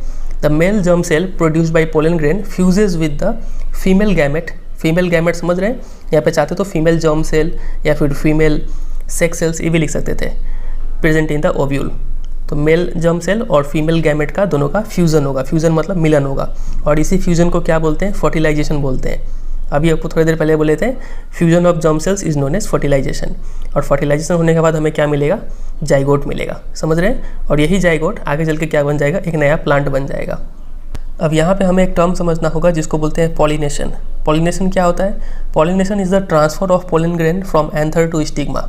ठीक है, मतलब आप इस फ्लावर को देख रहे हैं, यहाँ पे है एंथर और यहाँ पे है स्टिग्मा। तो एंथर से पोलन ग्रेन्स निकलेगा और यहाँ पे जाएगा, तो यहाँ से यहाँ पहुँचने का प्रोसेस को बोलते हैं पॉलिनेशन। ठीक है, अब पॉलिनेशन दो टाइप का होता है, एक होता है सेल्फ पॉलिनेशन और दूसरा होता है क्रॉस पॉलिनेशन। सेल्फ पॉलिनेशन क्या होता है, अगर पोलन ग्रेन का ट्रांसफ़र हो रहा है सेम फ्लावर में तो वो कहलाएगा सेल्फ पॉलिनेशन। अगर कोई फ्लावर बाइसेक्सुअल है, मतलब उसमें मेल पार्ट और फीमेल पार्ट दोनों है, और वहीं पे जो स्टेमेन है मतलब एंथर से पोलन ग्रेन निकल के स्टिग्मा में जा रहा है, सेम फ्लावर में ट्रांसफ़र हो रहा है, तो इस टाइप का पॉलिनेशन को बोलते हैं सेल्फ पॉलिनेशन। ठीक है, और यही कई, अब मान लीजिए अगर यूनिसेक्सुअल फ्लावर है तो वहाँ पे क्या होगा कि पोलन ग्रेन निकल के किसी और फ्लावर का स्टिग्मा में ट्रांसफ़र होगा, समझ रहे, तो वो कहलाएगा वहाँ पे क्रॉस पॉलिनेशन। तो वही यहाँ पे लिखा हुआ है, देखिए, if the transfer of pollen occurs in the same flower it is called self pollination, और if the pollen is transfer from one flower to another it is known as cross pollination. समझ में आ गया। अब देखते हैं आगे क्या लिखा हुआ है। This transfer of pollen from one flower to another is achieved by agents like wind, water और एनिमल्स। अब आप सोच रहे होंगे कि ये जो पोलन ग्रेन्स यहाँ से यहाँ ट्रांसफ़र हुआ, यहाँ से यहाँ पर, ये ट्रांसफ़र कैसे हुआ, अपने आप निकल के यहाँ पे चला गया क्या? ऐसा नहीं होता है। इसको करने के कई सारे एजेंट्स हैं, लाइक विंड हवा से उड़ के आ सकता है, उसमें ट्रांसफ़र हो सकता है, पानी के जरिए उसमें ट्रांसफ़र हो सकता है, या फिर कोई एनिमल्स, बटरफ्लाई वगैरह कोई अगर बैठ के अपने पैर में चिपका के पोलन ग्रेन्स को स्टिग्मा तक ट्रांसफ़र कर सकता है। ठीक है, तो इन सबको बोलते हैं एजेंट्स ऑफ पॉलिनेशन। ठीक है, अब देखिए उसके बाद क्या होता है, पोलन एक बार अगर लैंड कर गया स्टिग्मा पे, उसके बाद उसको कहाँ पहुँचना होगा, फीमेल जर्म सेल तक पहुँचना होगा, तभी तो फर्टिलाइजेशन होगा। और जर्म सेल कहाँ पे लोकेटेड है, ओवेरी के अंदर, समझ रहे। देखिए एंथर से निकल के पोलन ग्रेन स्टिग्मा तक तो आ गया, लेकिन स्टिग्मा में क्या फर्टिलाइजेशन हो जाएगा? नहीं, एक सेल तो यहाँ पे है, तो उस पोलन ग्रेन को यहाँ से होते हुए यहाँ पहुँचना पड़ेगा, तब काम बनेगा। तो उसके लिए डायग्राम यहाँ पे बनाया गया है, ये रहा। अब देखते हैं इसमें क्या क्या लिखा हुआ है। ये देखिए, for this a tube grows out of the pollen grain and travels through the style to reach the ovary. इसका प्रोसेस क्या है, सबसे पहले पोलन ग्रेन से एक ट्यूब निकलता है, आप ये देख पा रहे हैं, लंबा सा ट्यूब जो निकला हुआ है। ठीक है, ये ट्यूब निकलते हुए पूरा स्टाइल से होकर गुजरते हुए कहाँ तक जाता है, जाके उसे ओव्यूल से कनेक्टेड हो जाता है। ठीक है, और एक बार ओव्यूल से कनेक्टेड हो गया, उसके बाद इसके अंदर जो असली पोलन ग्रेन है वो निकल के यहाँ से ट्रांसफ़र होकर एक सेल से जाके फ्यूज़ हो जाएंगे, और तब बोलेंगे कि फर्टिलाइजेशन हो गया। अब एक बार जब फर्टिलाइजेशन हो गया, उसके बाद देखते हैं क्या होता है। After fertilisation the zygote divide several times to form an embryo within the ovule. Fertilisation के बाद ये जो जाइगोट बना है, ये जाइगोट एक सेल का होता है। अब ये डिवाइड हो के कई सारे सेल्स का गुच्छा बन जाएगा, जिसको बोलते हैं एम्ब्रायो। एम्ब्रायो का मतलब फ्यूचर बेबी प्लांट। ठीक है, यही चल के आगे बेबी प्लांट बनेगा, और ये ओव्यूल के अंदर होता है। ठीक है, the ovule develops a tough coat and is gradually converted into a seed. आप इस पिक्चर में को ध्यान से देखिए, इस पूरे चीज़ को तो ओवेरी बोलते हैं। ठीक है, पूरे चीज़ को, इसके अंदर में ये जो आप चीज़ देख रहे हैं इसको बोलते हैं ओव्यूल, और इसके अंदर जो येलो येलो डॉट्स आपको दिख रहा है, ये सब क्या है, फीमेल जर्म सेल, मतलब एक सेल से ये। ठीक है, और एक बार यहाँ से आके पोलन ग्रेन आके इनसे मिल गया तो फर्टिलाइजेशन हो गया। अब फर्टिलाइजेशन होने के बाद ये जो ओव्यूल है ये क्या बन जाएगा, एक ऊपर का सीड का कवर बन जाएगा, एक थिक कोट बन जाएगा। ठीक है, जो अंदर का बेबी प्लांट को, मतलब एम्ब्रायो को प्रोटेक्ट करके रखेगा, समझ रहे। और देखते आगे क्या लिखा हुआ है, ये लिखा है the ovule develops a tough coat and is gradually converted into a seed. ये एक बाद में सीड बन जाएगा। The ovary grows rapidly and ripens to form a fruit. और ये जो पूरा ओवेरी है, ये पूरा चीज़ है, ये बहुत तेज़ी से ग्रो करेगा और पक के क्या बन जाएगा, एक फल बन जाएगा। बेस्ट एग्जाम्पल है, आप गुआवा का ले सकते हैं एग्जाम्पल। ठीक है, चलिए उसके बाद बाकी जो फ्लावर के पार्ट्स होते हैं, petals, sepals, style, stamen and stigma, ये सब श्रीवल मुरझा जाते हैं और नीचे गिर जाते हैं। आप यहाँ पे देख पा रहे हैं, ये सब जो पार्ट है, सेपल, पेटल और जो हो गए स्टेमेन और यहाँ पे स्टिग्मा, स्टाइल, ये सब मुरझा के गिर जाएंगे। अब आप सोच रहे होंगे कि यहाँ पे चलिए स्टेमेन का काम और पिस्टिल का काम तो समझ में आता है, लेकिन ये सेपल और पेटल का क्या काम था? तो सेपल का काम समझना तो काफ़ी आसान है।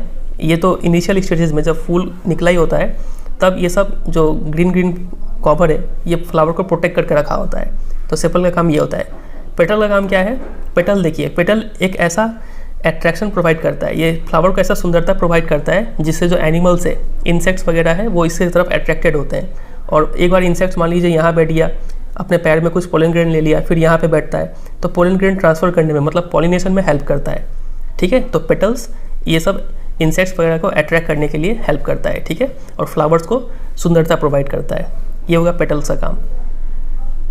चलिए आगे देखते हैं और कुछ है यहाँ पे लिखा हुआ। The seed contains the future plant और embryo which develops into a seedling under appropriate conditions, this process is known as germination. इसी सीड के अंदर फ्यूचर प्लांट होता है, उस फ्यूचर प्लांट को क्या बोलते हैं, एम्ब्रायो बोलते हैं, और यही आगे चल के एक छोटा सा पौधा में कन्वर्ट हो जाएगा अगर उसको अप्रोप्रिएट कंडीशन मिला तो, और इस प्रोसेस को बोलते हैं जर्मिनेशन। जर्मिनेशन क्या होता है, germination is the process of seeds developing into new plants. ठीक है, आप यहाँ पे देख पा रहे हैं एक जर्मिनेशन का डायग्राम बना हुआ है, ये देखिए एक चना का, यहाँ पे चना भी तो एक सीड है, चना जैसा एक यहाँ पे ड्राइंग बना हुआ है। इसका दो पार्ट को कॉटिलेडन्स बोलते हैं, ये कॉटिलेडन है, ये भी एक कॉटिलेडन है, यहाँ पे फूड स्टोर होता है, और ये जो आपका है बेबी प्लांट है। ऊपर वाले पार्ट को बोलते हैं शूट और नीचे वाले पार्ट को बोलते हैं रूट। ठीक है, अब चूंकि ये आगे चल के बनेगा शूट रूट, तो इसलिए फ्यूचर रूट बोला गया है। स्पेशल नाम है इसका प्लीम्यूल एंड रेडिकल। ठीक है, फ्यूचर शूट और रूट को बोलते हैं। तो यही था पूरा कैसे प्लांट में रिप्रोडक्शन होता है। ठीक है, तो अब देखिए जितना अंडरलाइन किया उतना तो तैयार करना है, और क्या क्या डायग्राम प्रैक्टिस करना है, ये डायग्राम प्रैक्टिस करना है 8.7। अगर आपके एग्जाम में पूछा जाएगा कि draw a longitudinal section of flower, ये वर्ड पे ध्यान दीजिएगा, तब आपको ये ड्राइंग बनाना है। अगर क्वेश्चन में लिखा रहता है कि germination of pollen on stigma, मतलब कि कैसे पोलन ग्रेन आते हैं और फीमेल जर्म सेल से मिलते हैं, तो ये आपको ये डायग्राम बनाना होगा। ठीक है, और अगर एग्जाम में सिर्फ जर्मिनेशन लिखा हुआ है, ठीक है, तो आपको ये डायग्राम बनाना होगा। तो ये तीनों डायग्राम आपको प्रैक्टिस करना है। ऐसे हम चैप्टर के एंड में, इस पूरे चैप्टर में जो जो डायग्राम प्रैक्टिस करना है उसका हम चैप्टर का एंड में लिस्ट बताएंगे। फिलहाल के लिए आप इतना तैयार कीजिए। ठीक है, चलिए अब मूव करते हैं रिप्रोडक्शन इन ह्यूमन बींग्स पे। Humans sexual mode of reproduction use करते हैं, और देखिए जैसे जैसे हमारा शरीर ओल्ड होता है, जैसे जैसे हम उम्र में बढ़ते जाते हैं, वैसे वैसे हमारे शरीर में चेंजेस होता है। अब इस चेंजेस को हम लोग दो कैटेगरी में डिवाइड कर सकते हैं। एक चेंज तो ऐसा है जिसमें हाइट बढ़ता है, हमारे दूध के दांत झड़ जाते हैं, परमानेंट टीथ आते हैं। ठीक है, इन सब चेंजेस को हम लोग ग्रोथ वाले चेंजेस बोलते हैं। और एक टाइप का चेंजेस है जो अर्ली टीनेज ईयर्स में होता है, 12-13 साल की उम्र में ये चेंजेस होना स्टार्ट होता है। ये नए सेट ऑफ चेंजेस होते हैं। अब ये चेंजेस कौन से हैं, देखिए कुछ चेंजेस तो ऐसे होते हैं जो बॉयज़ और गर्ल्स दोनों में सेम होते हैं। अब वो चेंजेस कौन से हैं, टोटल 4 टाइप के ऐसे चेंजेस है। पहला, we begin to notice thick hair growing in new parts of the body such as armpits and the genital area between the thighs। armpits मतलब कांख में, और genital area जांघों के बीच में नए बाल उगना शुरू हो जाते हैं, ये पहला चेंज है।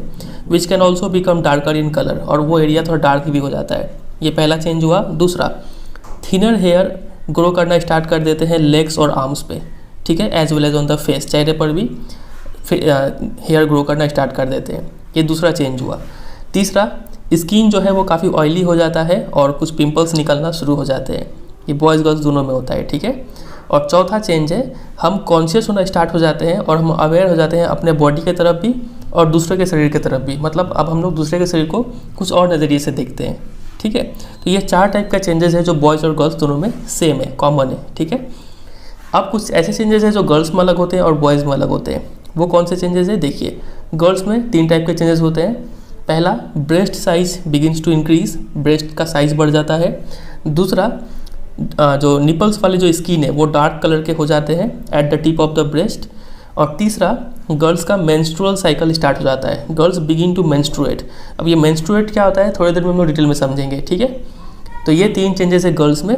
बॉयज़ में भी 3 चेंजेस होते हैं। पहला देखिए, thick hair grow on the face, चेहरे पर हल्का हल्का दाढ़ी निकलना स्टार्ट हो जाता है। दूसरा, their voice began to crack, voice थोड़ा कर्कश हो जाता है। और तीसरा, पेनस जो है वो ओकेजनली बड़ा होता है और खड़ा हो जाता है, आइदर इन डे ड्रीम्स और एट नाइट, दिन में कुछ सोच के खड़ा हो जाए। ठीक है, किसी हॉट लड़की के बारे में सोचना है फिर कुछ और तरीके से सोचना, तो पेनिस खड़ा हो जाता है। और नाइट में, ठीक है, पेनस क्या होता है थोड़ी देर में समझ लेंगे। और नाइट में भी कुछ सपना उपना देखने से या फिर कुछ सोचने से ये पेनस जो है वो ओकेजनली कभी कभी खड़ा होता है, ऐसा नहीं कि हर रात को खड़ा हो जाएगा, ऐसा नहीं है। ठीक है, तो ये 3 चेंजेस है जो बॉयज़ में होते हैं और ये 3 चेंजेस है जो गर्ल्स में होते हैं। ठीक है, और यहाँ पे जो 4 चेंजेस बताए गए थे वो बॉयज़ और गर्ल्स दोनों में होते हैं। तो ये सब जो चेंजेस है ना, ये सब चेंजेस जो है वो काफ़ी स्लोली होते हैं, और ये सब में हर लड़के लड़की में एक टाइम पे नहीं होते हैं। किसी में मान लीजिए 12 साल में ही दिख गया, किसी को 10 साल में दिख गया सब चेंजेस, किसी का लेट होता है, थोड़ा 14 साल में दिखता है चेंजेस। ठीक है, और ये चेंजेस ऐसा नहीं है कि एक बार में कंप्लीट हो जाए। फॉर एग्जांपल, अगर आपके चेहरे पर बाल आ रहा है, ठीक है, मान लीजिए दाढ़ी उग रहा है, तो ऐसा नहीं कि आज हुआ और कल एकदम बड़ा बड़ा दाढ़ी हो गया, ऐसा नहीं है। ये लगभग 23-24 साल तक करके धीरे धीरे आपका दाढ़ी पूरा चेहरे पर आना स्टार्ट होगा। ठीक है, मतलब गाल वाले एरिया पे।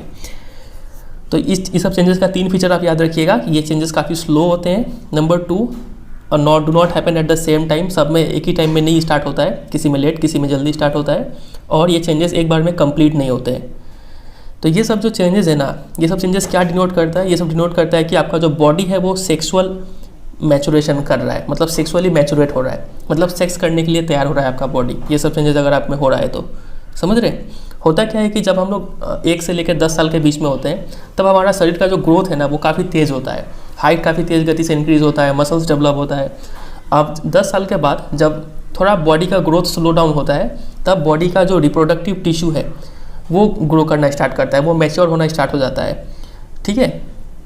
और यही पीरियड को हम लोग क्या बोलते हैं, प्यूबर्टी बोलते हैं। तो प्यूबर्टी का डेफिनेशन क्या हो जाएगा, तो puberty is the period during which immature reproductive system of boys and girls mature and become capable of reproducing. ये हो जाएगा प्यूबर्टी का डेफिनेशन। प्यूबर्टी स्टार्ट कब होता है, लगभग 10-11 साल में स्टार्ट होता है, ठीक है। गर्ल्स में लगभग 10 साल की उम्र में और बॉयज़ में लगभग 11 साल की उम्र में ये प्यूबर्टी का सिम्टम्स देखना स्टार्ट होता है। प्यूबर्टी के सिम्टम्स क्या क्या है, मतलब ये सब जो चेंजेस है ये आप नोटिस करना स्टार्ट करेंगे, ठीक है। तो देखिए एग्जाम में आपसे क्वेश्चन पूछते हैं कि जो प्यूबर्टी के टाइम में बॉयज़ और गर्ल्स में क्या कॉमन चेंजेस होते हैं, प्यूबर्टी के टाइम में गर्ल्स में स्पेशली कौन सा टाइप का चेंजेस होता है, बॉयज़ में किस टाइप का चेंजेस होता है।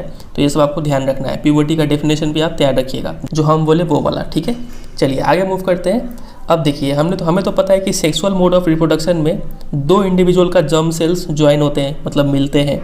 अब ये ज्वाइन होने का तरीका 2 हो सकता है, क्या तो external release of germ cell हो सकता है from the bodies of individual, जैसा कि फ्लावर में देखने को मिलता है। फ्लावर में हमने देखा था कि जो एंथर है, मतलब जो स्टेमन है, उसमें से पोलन ग्रेन निकल के कहाँ जा रहा था, स्टिग्मा मतलब पिस्टिल में जा रहा था, ठीक है। तो एक्सटर्नली ट्रांसफ़र हो रहा था वहाँ पे।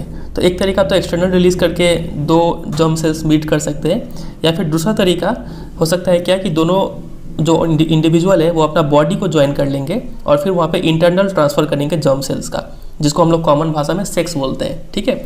और ये मोस्टली एनिमल्स इसको फॉलो करते हैं। तो अगर एनिमल्स, तो हम लोग यहाँ पे साइंस में कौन सा एक टर्म यूज़ करते हैं, मेटिंग यूज़ करते हैं। मेटिंग मतलब सेक्स करना, सेक्सुअल इंटरकोर्स को मेटिंग बोलते हैं। अब देखिए, तो actual transfer of germ sales अगर होना है तो उसके लिए कुछ चीज़ें चाहिए होता है, स्पेशल ऑर्गन्स चाहिए होता है। फॉर एग्जांपल मेन में क्या चाहिए होगा, पेनस चाहिए होगा। पेनस किसको बोलते हैं, आप इस डायग्राम में देख पा रहे हैं, इस ऑर्गन को पेनस बोलते हैं, ठीक है।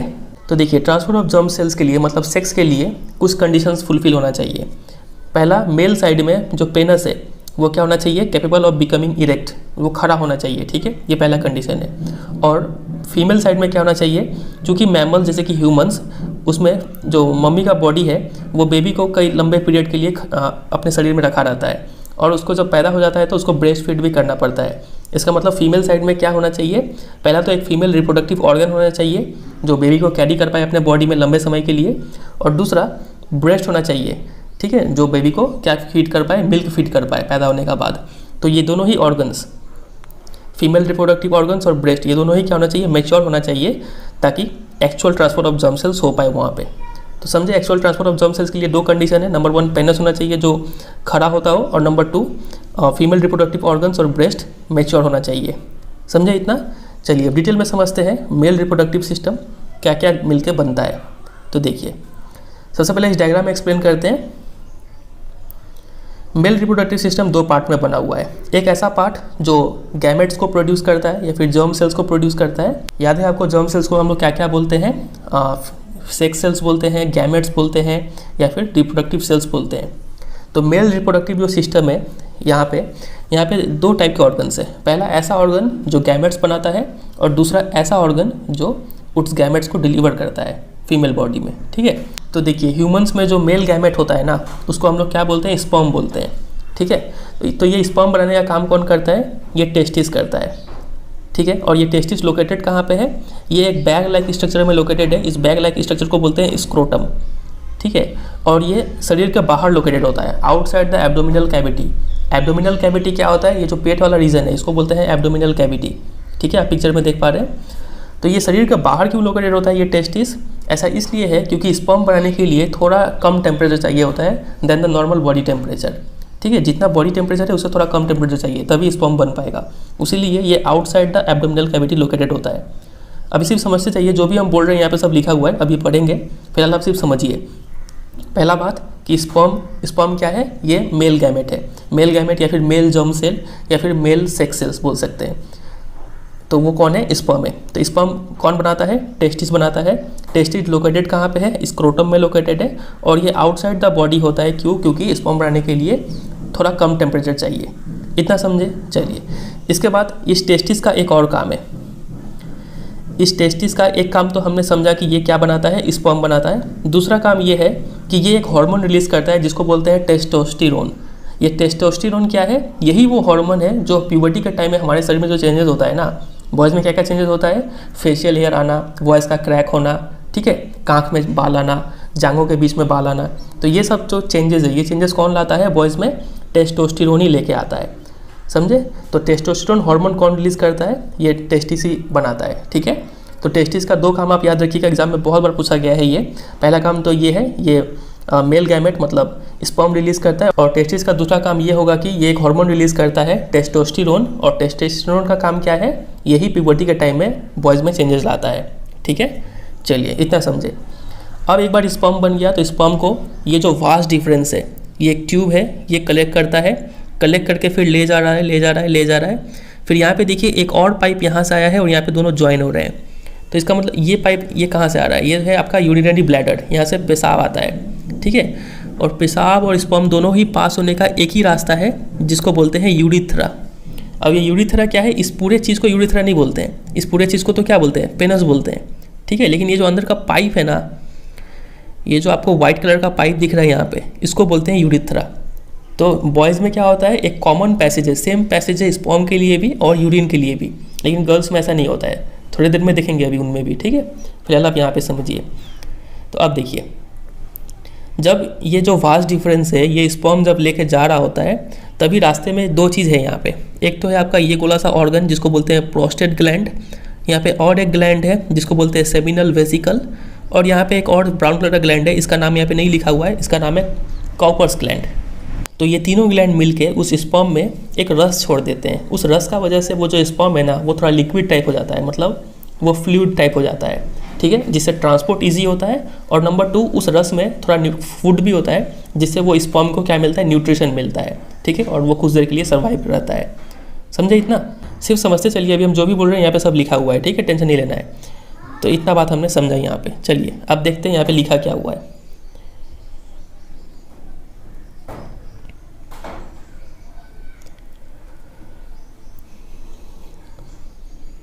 तो देखिए, सबसे पहले तो यहाँ पे लिखा हुआ है जो मेल रिप्रोडक्टिव सिस्टम है वो 2 पार्ट से बना हुआ है। एक तो वो जो जर्म सेल बनाता है, जर्म सेल मेल का क्या कहलाता है, स्पर्म कहलाता है। ठीक है।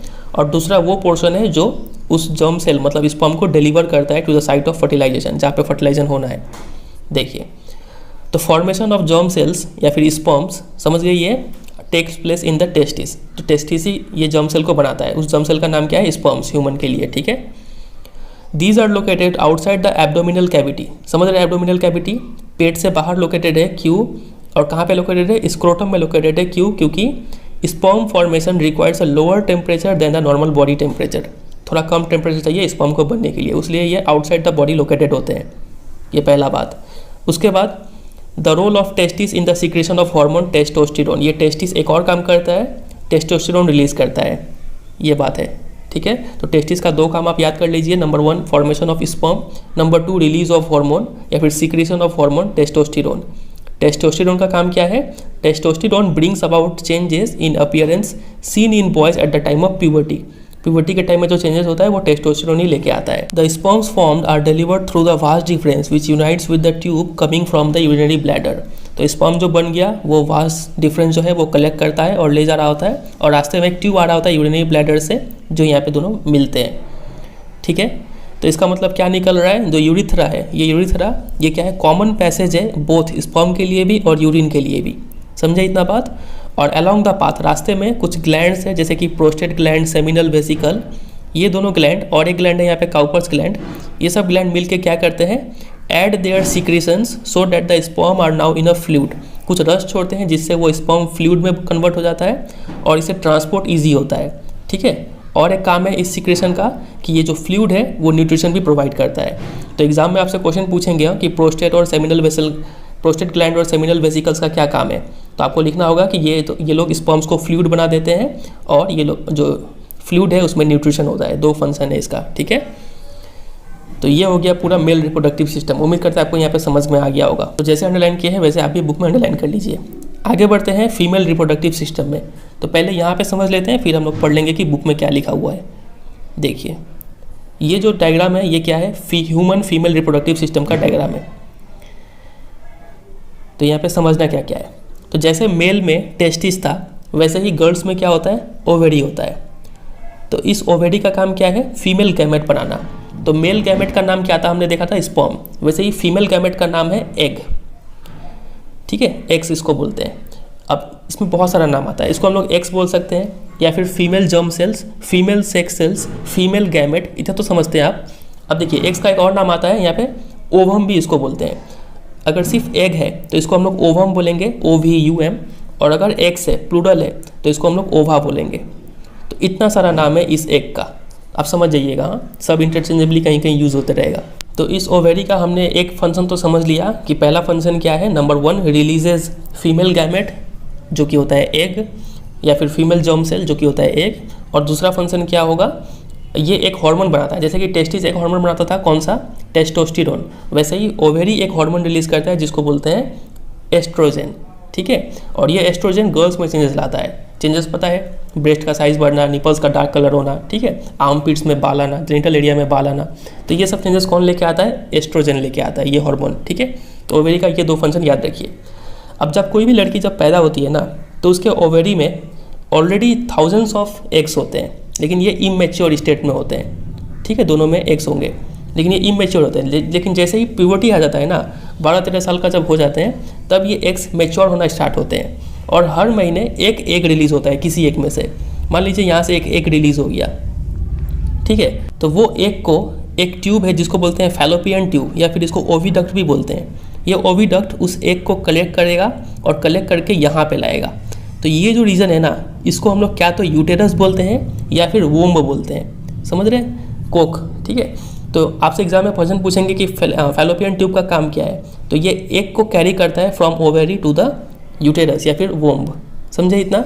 अब देखिए ये जो यूटेरस है ना, ये यूटेरस ये ओपन होता है किसमें, वजाइना में, ठीक है। ये आपका वेजाइना, और ये जो ओपनिंग है इसको क्या बोलते हैं, कर्विक्स बोलते हैं।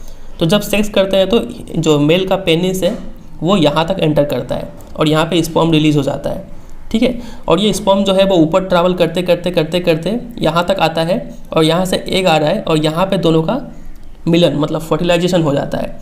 और जो यहाँ से मेल गैमेट आया मतलब स्पर्म आया और यहाँ से एग आया फीमेल गैमेट, दोनों यहाँ पे फ्यूज़ कर जाते हैं मतलब मिल जाते हैं। तो यहाँ पे मतलब क्या हो जाता है, फर्टिलाइजेशन हो जाता है। और किसका फॉर्मेशन हो जाता है, जाइगोट का फॉर्मेशन हो जाता है। याद है आपको जाइगोट, ठीक है। अब ये जाइगोट तुरंत डिवाइड होना स्टार्ट हो जाता है। डिवाइड होते होते होते होते क्या बन जाता है, एम्ब्रायो बन जाता है। और वो एम्ब्रायो यहाँ पे आके जो यूटेरस का वॉल है जिसको यूटेराइन वॉल बोलते हैं वहाँ पे फिक्स हो जाता है।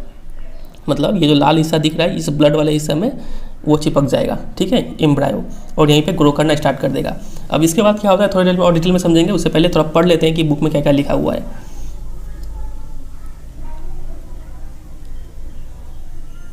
देखिए द फीमेल जर्म सेल्स जिसको एग बोलते हैं वो कहाँ पे बनते हैं, ओवेरीज में बनते हैं। तो ओवेरीज का एक काम हो गया कि ये फीमेल जर्म सेल या फिर एग को बनाता है। दूसरा काम, they are also responsible for the production of some hormones, कुछ हार्मोन्स भी ये रिलीज़ करते हैं। कौन से हार्मोन बोलिए, एस्ट्रोजन, नाम याद रखिएगा, ठीक है। आगे मूव करते हैं। और एस्ट्रोजन का काम क्या होगा, यही प्यूबर्टी के टाइम में चेंजेस लाता है गर्ल्स में। अब आगे देखते हैं। देखिए When a girl is born, the ovaries already contain thousands of immature eggs. Thousands of eggs होते हैं लेकिन वो immature होते हैं जब लड़की पैदा होती है तो। लेकिन जैसे ही प्यूबर्टी आ जाता है, some of these start maturing. ये eggs mature होना स्टार्ट हो जाते हैं और हर महीना one egg is produced by one of the ovaries. कोई एक ओवेरी एक एग रिलीज कर देगा। ये एग को कैरी कौन करता है, देखिए the egg is carried from ovary to the womb. Womb को क्या बोलते हैं, यूटेरस भी बोलते हैं।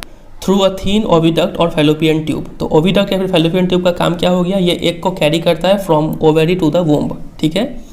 अब 2 ओविडक्ट या फिर 2 फैलोपियन ट्यूब एक साथ मिल के एक इलास्टिक बैग लाइक स्ट्रक्चर का निर्माण करते हैं जिसको हम लोग क्या बोलते हैं, यूटेरस। ये देख रहे हैं आप, ये एक फैलोपियन ट्यूब, ये एक फैलोपियन ट्यूब, दोनों मिलकर एक बैग लाइक स्ट्रक्चर बना रहे हैं जिसको हम लोग क्या बोलते हैं, यूटेरस, ठीक है। इसी को कोक बोलते हैं हम लोग। चलिए आगे बढ़ते हैं। अब यहाँ पे क्या लिखा हुआ है, ये देखिए, the uterus opens into the vagina through the cervix. Uterus vagina में ओपन होता है और ओपनिंग को क्या बोलते हैं, कर्विक्स बोलते हैं। अब आगे देखिए, अब यहाँ पे आगे बढ़ने से पहले थोड़ा और डिटेल में समझ लेते हैं कि एग्जैक्ट पोजीशन क्या होता है। बहुत सारे बच्चे को ये कन्फ्यूजन हो रहा होगा कि ये कहाँ पे असली में लोकेटेड होता है। तो आप देखिए इस डायग्राम में, तो इस डायग्राम से आपको थोड़ा और क्लियरली समझ में आएगा। देखिए यहाँ पे वेजाइना लिखा हुआ है, ये वेजाइना ओपनिंग है। तो यहाँ पे किसी मेल का पेनस ऐसे अंदर जाएगा और यहाँ पे जब सेक्स होगा, ठीक है। यहाँ पे देखिए कर्विक्स है आपका, और फिर यहाँ पे आपका है यूटेरस, और ये है आपका फैलोपियन ट्यूब, और यहाँ पे कहीं पे ओवेरी है, ठीक है। ये दोनों ओवेरी होगा यहाँ पे। अब देखिए यहाँ पे आप देखिए क्या लोकेटेड है, यूरिनरी ब्लैडर है, मतलब इसी में पेशाब स्टोर होता होगा, और पेशाब को बाहर थ्रो करने के लिए जो पाइप है उसको यूरिथ्रा बोलते हैं। तो यहाँ पे देखिए गर्ल्स में अलग अलग 2 पैसेज है, सेक्स करने के लिए अलग पैसेज है और पेशाब के लिए अलग पैसेज है, और एक पैसेज यहाँ पर भी है। ये किस लिए समझ रहे हैं, टॉयलेट करने के लिए है, ये वाला एनस जिसको बोलते हैं, ठीक है। तो ये 3 पैसेज है, यहाँ पे आप डायग्राम में भी समझ पा रहे हैं। ये देखिए, ये एक पैसेज हो गया यूरिथ्रा जो यूरिन के लिए, ये एक पैसेज हो गया मेटिंग के लिए, और ये एक पैसेज हो गया फॉर एक्सक्रीशन के लिए, ठीक है। तो अब देखिए आगे क्या लिखा हुआ है, the sperms enter through the vaginal passage during sexual intercourse. तो जब सेक्सुअल इंटरकोर्स होगा तो स्पर्म वेजाइना के थ्रू एंटर करेगा। दे ट्रैवल अपवर्ड्स, स्पर्म ऊपर की तरफ जाते हैं, and reach the oviduct, oviduct में पहुंच जाते हैं। ओविडक्ट मतलब ये फैलोपियन ट्यूब, यहाँ तक पहुंच जाते हैं, ठीक है। उसके बाद देखिए क्या होता है, वेयर दे में एनकाउंटर द एग। तो स्पर्म जब ओविडक्ट में पहुंचेंगे तो वहाँ पे उनका एनकाउंटर मतलब मुलाकात होगा एग से। फिर मुलाकात हो गया मतलब वहाँ पे क्या हो जाएगा, फर्टिलाइजेशन हो जाएगा, और वो एग क्या कहलाने लगेगा, फर्टिलाइज्ड एग या फिर जाइगोट कहलाने लगेगा। तो एग्जाम में आपसे क्वेश्चन बनता है यहाँ पे कि जो फर्टिलाइजेशन है वो कहाँ पे होता है एग्जैक्टली। तो ये आपको याद रखना है कि जो फैलोपियन ट्यूब है यहाँ पे आपका फर्टिलाइजेशन होता है, फैलोपियन ट्यूब या फिर ओविडक्ट, ठीक है। ये साइट ऑफ फर्टिलाइजेशन है। अब आगे बढ़ते हैं। द फर्टिलाइज्ड एग या फिर जाइगोट स्टार्ट डिवाइडिंग, वो तुरंत डिवाइड होना स्टार्ट हो जाता है, कई सारे सेल्स का गुच्छा बन जाता है, बॉल ऑफ सेल्स बन जाता है, जिसको हम लोग एम्ब्रायो बोलते हैं। और यही एम्ब्रायो जाके इम्प्लांट हो जाता है in the lining of the uterus, where they continue to grow and develop organs to become foetus. और वो जो एम्ब्रायो है वो जाके यूटेरस के वॉल में चिपक जाता है और वहाँ पे और ग्रो करना स्टार्ट करता है और डेवलप ऑर्गन्स हाथ पैर निकल जाते हैं, तब वो क्या कहलाने लगता है, फोइटस कहलाने लगता है। तो स्टेप समझिएगा, ठीक है। पहले जाइगोट हुआ, फिर एम्ब्रायो हुआ, उसके बाद फोइटस बनता है, ठीक है। फोइटस में अच्छा खासा बेबी जैसा दिखने लग जाता है। उसके बाद देखिए और जो यूटेरस है वो prepare itself every month to receive and nurture the growing embryo. ये जो आप यूटेरस देख रहे हैं यहाँ पे, ये यूटेरस ये हर महीना तैयार रहता है एक बेबी को रिसीव करने के लिए, ठीक है। कि यहाँ पे फर्टिलाइज्ड एग आएगा ऊपर से, तो इसको न्यूट्रिशन तो प्रोवाइड करना होगा ना, बहुत अच्छा न्यूट्रिशन चाहिए होता है इसको। तो ये जो यहाँ पे बहुत ज़्यादा ब्लड सप्लाई रहता है। देखते हैं और आगे क्या क्या मिलता है यहाँ पे, देखिए। The uterus prepare itself every month to receive and nurture the growing embryo. हर महीने वो प्रिपेयर होता है। द लाइनिंग थिकन्स, वो जो यूटेरस का जो वॉल है वो मोटा हो जाता है, and is richly supplied with blood to nourish the growing embryo. और काफ़ी ज़्यादा वहाँ पे ब्लड सप्लाई होता है ताकि उस जो एम्ब्रायो है उसको क्या मिल पाए, नरिशमेंट मिल पाए, न्यूट्रिशन मिल पाए। अब ये न्यूट्रिशन मिलता कैसे है, देखिए। The embryo gets nutrition from the mother's blood with the help of a special tissue called placenta. तो न्यूट्रिशन देने के लिए एक स्पेशल टिश्यू होता है जिसको बोलते हैं प्लेसेंटा। अब ये बहुत बहुत बहुत इंपॉर्टेंट है, बहुत क्वेश्चन पूछा जाता है प्लेसेंटा से। प्लेसेंटा का सबसे पहला काम तो ये समझिए कि ये क्या है, एक स्पेशल टिश्यू है और ये हेल्प करता है एम्ब्रायो को न्यूट्रिशन प्रोवाइड करने में, ठीक है। ये एक डिस्क है जो कि इम्बेडेड होता है in the uterine wall. Uterine wall में डिस्क जैसा ये चिपका होता है। आप इस पिक्चर में देख पा रहे हैं जो रेड कलर का डिस्क आपको दिख रहा है, ये और कुछ नहीं प्लेसेंटा है, ठीक है। It contains villi on the embryo side of the tissue and on the mother side are blood spaces which surround the villi. तो देखिए ये जो प्लेसेंटा है इसका एक साइड में तो विली होता है, मतलब जो बच्चा का साइड है वहाँ पे विली मतलब फिंगर लाइक प्रोजेक्शंस ऐसे ऐसे निकले होंगे, जो स्मॉल इंटेस्टाइन में भी ऐसा देखने को मिलता है, ठीक है। तो वही विली यहाँ पे भी प्रेजेंट होता है। और जो मदर के साइड है वहाँ पे ब्लड स्पेसेस होते हैं, ठीक है। अब देखिए दिस प्रोवाइड्स, अब यहाँ से मेन चीज़ शुरू होता है, ये प्लेसेंटा का काम क्या है। This provide a large surface area for glucose and oxygen to pass from mother to the embryo. The developing embryo will also generate waste substance which can be remove by transferring them into the mother's blood through the placenta. तो ये है mother और ये है embryo या फिर foetus. तो mother से एम्ब्रायो को क्या क्या चीज़ मिलता है, ऑक्सीजन मिलता है और ग्लूकोज मिलता है। यहाँ पे लिखा हुआ है ग्लूकोज और ऑक्सीजन, ठीक है। ये 2 चीज़ मिलता है और बदले में एम्ब्रायो मदर को क्या देता है, देखिए मदर इसको क्या दी, ऑक्सीजन दी, तो एम्ब्रायो इसको कार्बन डाइऑक्साइड देगा, ठीक है। और इसको क्या दी, ग्लूकोज दी, तो ग्लूकोज के बदले ये यूरिया देगा, ठीक है, और बाकी वेस्ट प्रोडक्ट देगा। और ये सब वेस्ट प्रोडक्ट मम्मी के खून में आ जाता है और वहाँ से वो खून से फिर साफ होके फिर मम्मी ही न्यूट्रिशन प्रोवाइड करती है और मम्मी ही इसका सारा वेस्ट प्रोडक्ट खत्म करती है, ठीक है। सब ब्लड से काम हो रहा होता है, तो ऐसे कुछ काम चलता है यहाँ पे। तो ये सारा चीज़ किसके थ्रू हो रहा है, प्लेसेंटा के जरिए, ठीक है। तो प्लेसेंटा ही वो सरफेस एरिया प्रोवाइड करता है जिसके जरिए ग्लूकोज और ऑक्सीजन और कार्बन डाइऑक्साइड और यूरिया का एक्सचेंज होता है, ठीक है। तो ये प्लेसेंटा है क्या, इसका फंक्शन क्या है, इतना बात आपको ध्यान रखना है यहाँ पे। तो ये केस हुआ जब यहाँ पे सेक्स हुआ और एग का फर्टिलाइजेशन हुआ, ठीक है। एग यहाँ से निकला था, यहाँ से स्पर्म आया और यहाँ पे फर्टिलाइज हो गया और यहाँ पे बच्चा पैदा हुआ फिर, ठीक है। अब क्या हो कि अगर सेक्स ही ना हो तब ये अंडा का क्या हाल होगा, देखते हैं। तो अगला टॉपिक यही है कि what happens when the egg is not fertilized. अगर एग को फर्टिलाइज ना किया जाए तब क्या होगा। If the egg is not fertilized it lives for about 1 day, एक दिन के लिए वो अंडा जिंदा रहेगा। और since the ovary releases 1 egg every month, the uterus also prepares itself every month to receive the fertilized egg. Thus its lining become thick and spongy. अब देखिए ये एग जो यहाँ से निकला ये फर्टिलाइज हो ना हो, ये जो यूटेरस है ये तो अपना जो ब्लड है वो ब्लड लेके ये मोटा तो होगा ही, हर महीना होता है ये। इसको क्या पता कि सेक्स हो रहा है कि नहीं हो रहा है, ये अपने आप अपना काम पूरा करता है, ये वॉल को मोटा कर देता है। जो वॉल है थिक एंड स्पॉन्जी हो जाते हैं, ठीक है, ब्लड से। अब देखिए क्या होता है, दस it's lining become thick and spongy. अगर बच्चा पैदा होता तो ये थिक एंड स्पंजी का काम क्या होता, उसको न्यूट्रिशन प्रोवाइड करता, नरिशिंग करता। लेकिन चूंकि this lining is not needed any longer, अब इस लाइनिंग का कोई काम नहीं है क्योंकि बच्चा ही पैदा नहीं होना है। So the lining slowly breaks, वो जो ब्लड का लेयर है वो हल्का सा टूट जाता है और वजाइना से निकलना शुरू हो जाता है एज ब्लड एंड म्यूकस, ठीक है, ब्लड के रूप में वजाइना से निकलना शुरू हो जाएगा। और दिस साइकिल टेक्स प्लेस रफली एवरी मंथ। तो हर लड़की में ये हर महीना देखने को मिलता है, ब्लड निकलना स्टार्ट हो जाता है वेजाइना से, ठीक है। और इसको ही बोलते हैं मेंस्ट्रुएशन। तो ये मेंस्ट्रुएशन हर लड़की का जब प्यूबर्टी आता है तब से स्टार्ट हो जाता है। It usually last for about 2 to 8 days, 2 से लेकर 8 दिन तक ये चलता है, हर लड़की का अलग अलग वैरी करता है, ठीक है। तो ये होगा केस जब एक फर्टिलाइज नहीं होगा। अब अगर प्रेगनेंसी होता है तो तब क्या होता है, मेंस्ट्रुएशन एमसी जो है या फिर पीरियड्स जिसको बोलते हैं वो बंद हो जाता है। फिर जैसे ही प्रेगनेंसी खत्म होगा फिर वापस नॉर्मल जो मेंस्ट्रुअल साइकिल है वो चलना स्टार्ट हो जाएगा, एक हर महीने ब्लड रिलीज होता है। तो देखिए अब यहाँ पे कुछ एक्स्ट्रा इन्फॉर्मेशन है, 2 टर्म आपको पता होना चाहिए, एक होता है मेनाकी और एक होता है मेनोपॉज। मेनाकी क्या होता है, जब मेंस्ट्रुअल साइकिल जब पीरियड स्टार्ट होता है लगभग 13 साल की उम्र में, प्यूबर्टी के टाइम में, तो उसको बोलते हैं मेनाकी। और जब पीरियड्स आना बंद हो जाता है लगभग 45 साल की उम्र में, ठीक है, तब उसको बोलते हैं मेनोपॉज। ये हर लड़की में ऐसा चलता है, ठीक है। तो ये 2 बात आपको पता होना चाहिए। चलिए मूव करते हैं अगले टॉपिक पे। अगला टॉपिक है रिप्रोडक्टिव हेल्थ। तो यहाँ पे एक लाइन लिखा हुआ है कि some degree of sexual maturation does not necessarily mean that the body और the mind is ready for sexual acts और for having and bringing up children. कई लोगों में ये मिसकंसेप्शन होता है कि हल्का फुल्का सेक्सुअल मैच्योरिटी, हल्का सा ब्रेस्ट का साइज इंक्रीज नहीं हुआ, ठीक है, हल्का सा दाढ़ी मूछ नहीं आया कि सब सोचने लगता है कि अब हम सेक्स करने के लिए तैयार हो गए, लेकिन ऐसा नहीं है, ठीक है। जब तक पूरी सेक्सुअली मैच्योरेट नहीं हो जाते हैं, बोथ फिजिकली और मेंटली दोनों तरीके से, ठीक है, तब तक सेक्स करने के लिए या फिर बच्चा पैदा करने के लिए तैयार नहीं है बॉडी। बहुत सारे प्रेशर उसको झेलना पड़ता है प्रेगनेंसी के दौरान। आगे देखिए और क्या क्या लिखा हुआ है। और यहाँ पे कुछ जनरल बात है कि इंसान को बहुत सारे प्रेशर का सामना करना पड़ता है। कई बार हमारे फ्रेंड्स हमें फोर्स करते हैं किसी एक्टिविटी में पार्टिसिपेट होने के लिए, हमारा मन हो या फिर ना हो।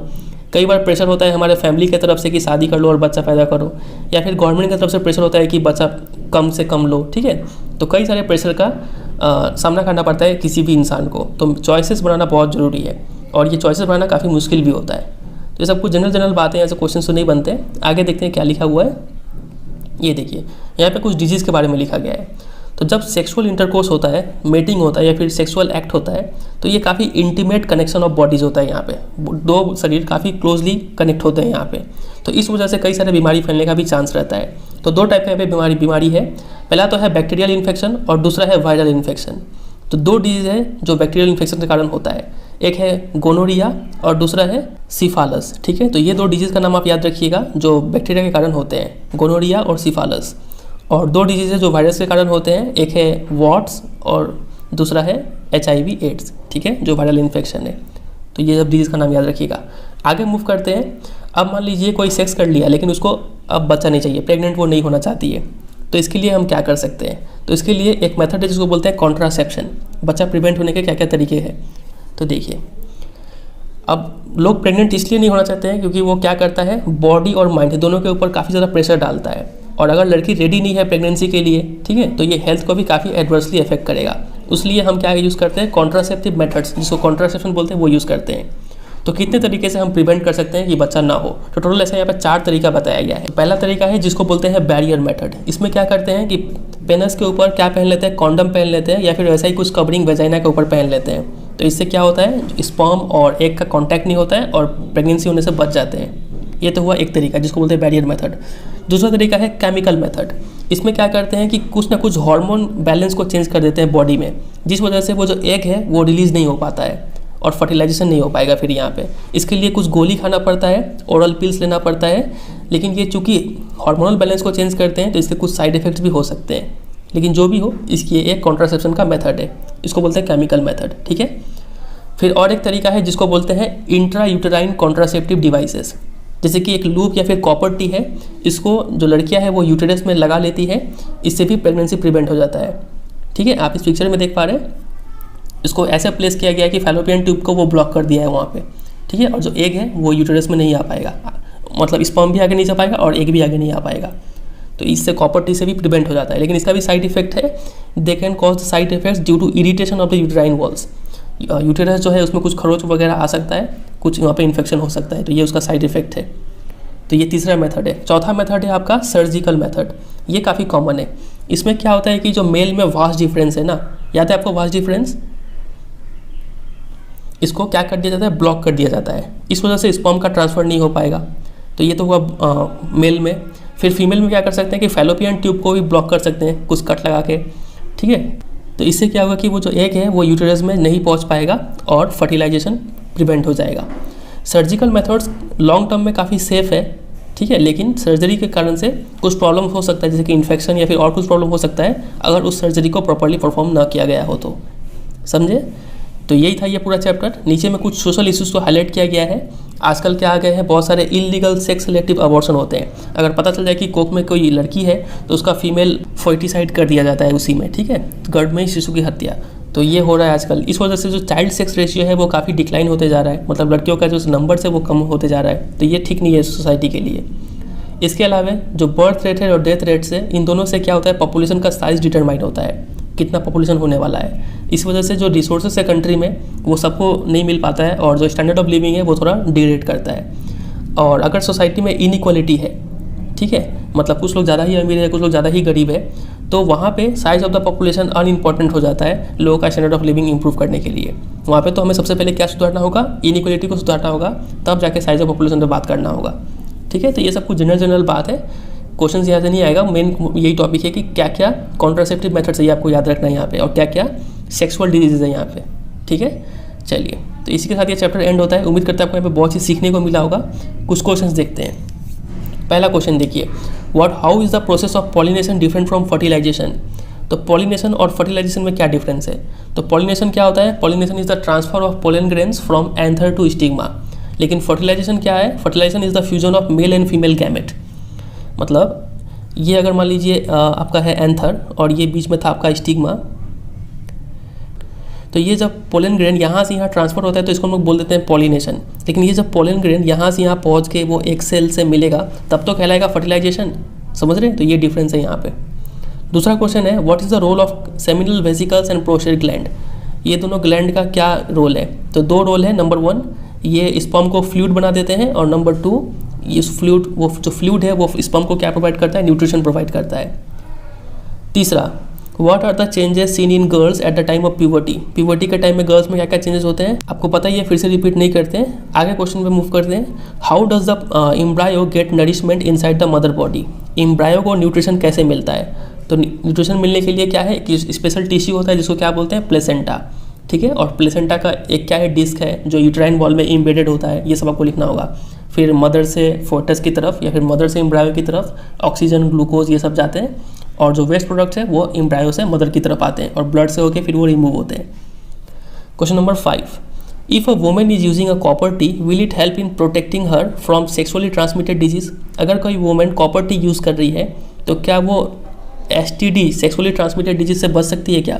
नहीं, कॉपर टी का काम सिर्फ इतना है कि वो एग और स्पर्म को मिलने नहीं देगा, मतलब सिर्फ प्रेगनेंसी से बचाएगा, आपको STD से नहीं बचाएगा, सेक्सुअली ट्रांसमिटेड डिजीज से नहीं बचाएगा। ठीक है, चलिए और आगे देखते हैं। कुछ और एक दो टॉपिक है जैसे कि इससे डिफरेंस बिटवीन असेक्सुअल और सेक्सुअल, ये सब हम आगे बताएंगे। ठीक है, पहले कुछ क्वेश्चंस को देखा जाए। यहाँ पे कुछ पॉइंट्स को मार्क किए हैं, देखिए क्या क्या है। पहला पॉइंट है DNA कॉपिंग मैकेनिज्म। DNA कॉपी के दौरान क्या होता है? वेरिएशन होता है, और वेरिएशन क्या है? यूजफुल है फॉर सर्वाइवल ऑफ स्पीसीज, हमें ये पता है। ठीक है, और सेक्सुअल रिप्रोडक्शन जो है वो ग्रेटर वेरिएशन करता है than the asexual mode of reproduction. समझे इतना? दूसरा पॉइंट देखिए, reproduction in flowering plants involve transfer of pollen grain from anther to stigma, जिसको हम लोग पॉलिनेशन बोलते हैं, और इसके पॉलिनेशन के बाद क्या होता है? फर्टिलाइजेशन होता है। समझे? चलिए तीसरा पॉइंट है the male reproductive system consist of testis. अच्छा, यहाँ पे एक बात बताना भूल गए थे, ये देखिए,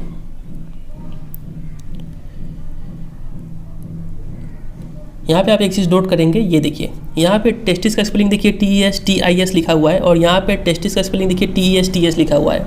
तो किसको सही मानेंगे आप? तो दोनों ही सही है। डिफरेंस क्या है कि ये प्लूरल है और ये सिंगुलर है। ठीक है, तो कोई भी आप लिख सकते हैं।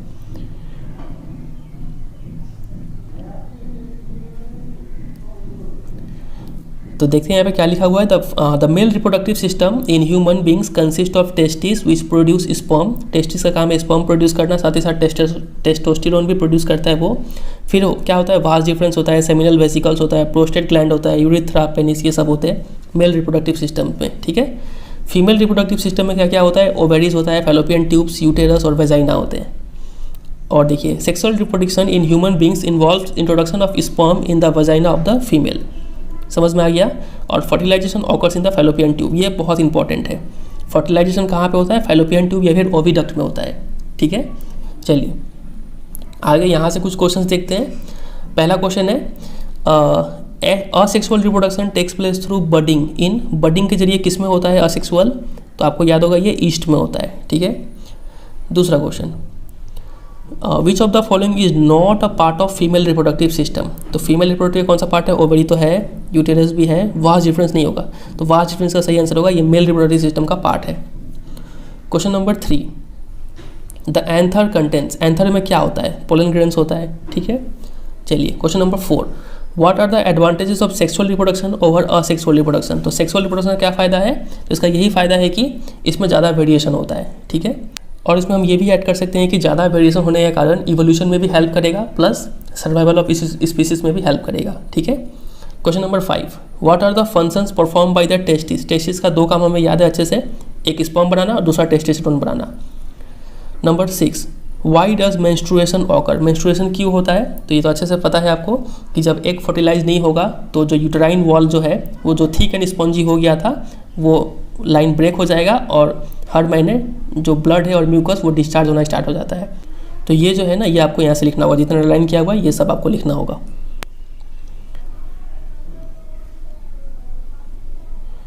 क्वेश्चन नंबर 7 पे आते हैं, draw a level diagram of longitudinal section of a flower. तो लॉन्गिट्यूडनल सेक्शन ऑफ फ्लावर का डायग्राम बनाना है आपको, ईजी है, और डायग्राम क्या प्रैक्टिस करना अभी हम थोड़ी देर में बताने वाले हैं। Question number 8, what are the different methods of contraception. क्या क्या मेथड्स है? टोटल 4 टाइप के मेथड है, चारों को आप लिख लेंगे आराम से। Question number 9, how are the modes of reproduction different in unicellular and multicellular organism. तो देखिए एक तरफ है यूनिसेलुलर और एक तरफ है मल्टीसेलुलर। ठीक है, तो यूनिसेलुलर जो है वो मोस्टली कौन सा मोड ऑफ रिप्रोडक्शन फॉलो करते हैं? असेक्सुअल, और ये लोग जनरली कौन सा यूज़ करते हैं? Sexual reproduction. ठीक है, दूसरा पॉइंट में लिखेंगे, ये 1 था। दूसरा पॉइंट में लिखेंगे कि यहाँ पे जो है सिंगल इंडिविजुअल इन्वॉल्व होता है और यहाँ पे 2 इंडिविजुअल इन्वॉल्व होते हैं। तीसरे में लिखेंगे कि यहाँ पे गैमेट्स का कोई ज़रूरत नहीं पड़ता है, यहाँ पे गैमेट्स का ज़रूरत पड़ता है। और चौथे में लिखेंगे कि यहाँ पे कोई स्पेशल ऑर्गन्स नहीं चाहिए और यहाँ पे स्पेशल ऑर्गन्स चाहिए, जैसे कि पेनस हो गया, ठीक है, रिप्रोडक्टिव ओवेरी हो गया, ये सब चीज़ चाहिए। चलिए आगे मूव करते हैं। अगला क्वेश्चन है, how does reproduction help in providing stability to population of species. Reproduction कैसे हेल्प करता है सर्वाइवल ऑफ स्पीसीज में?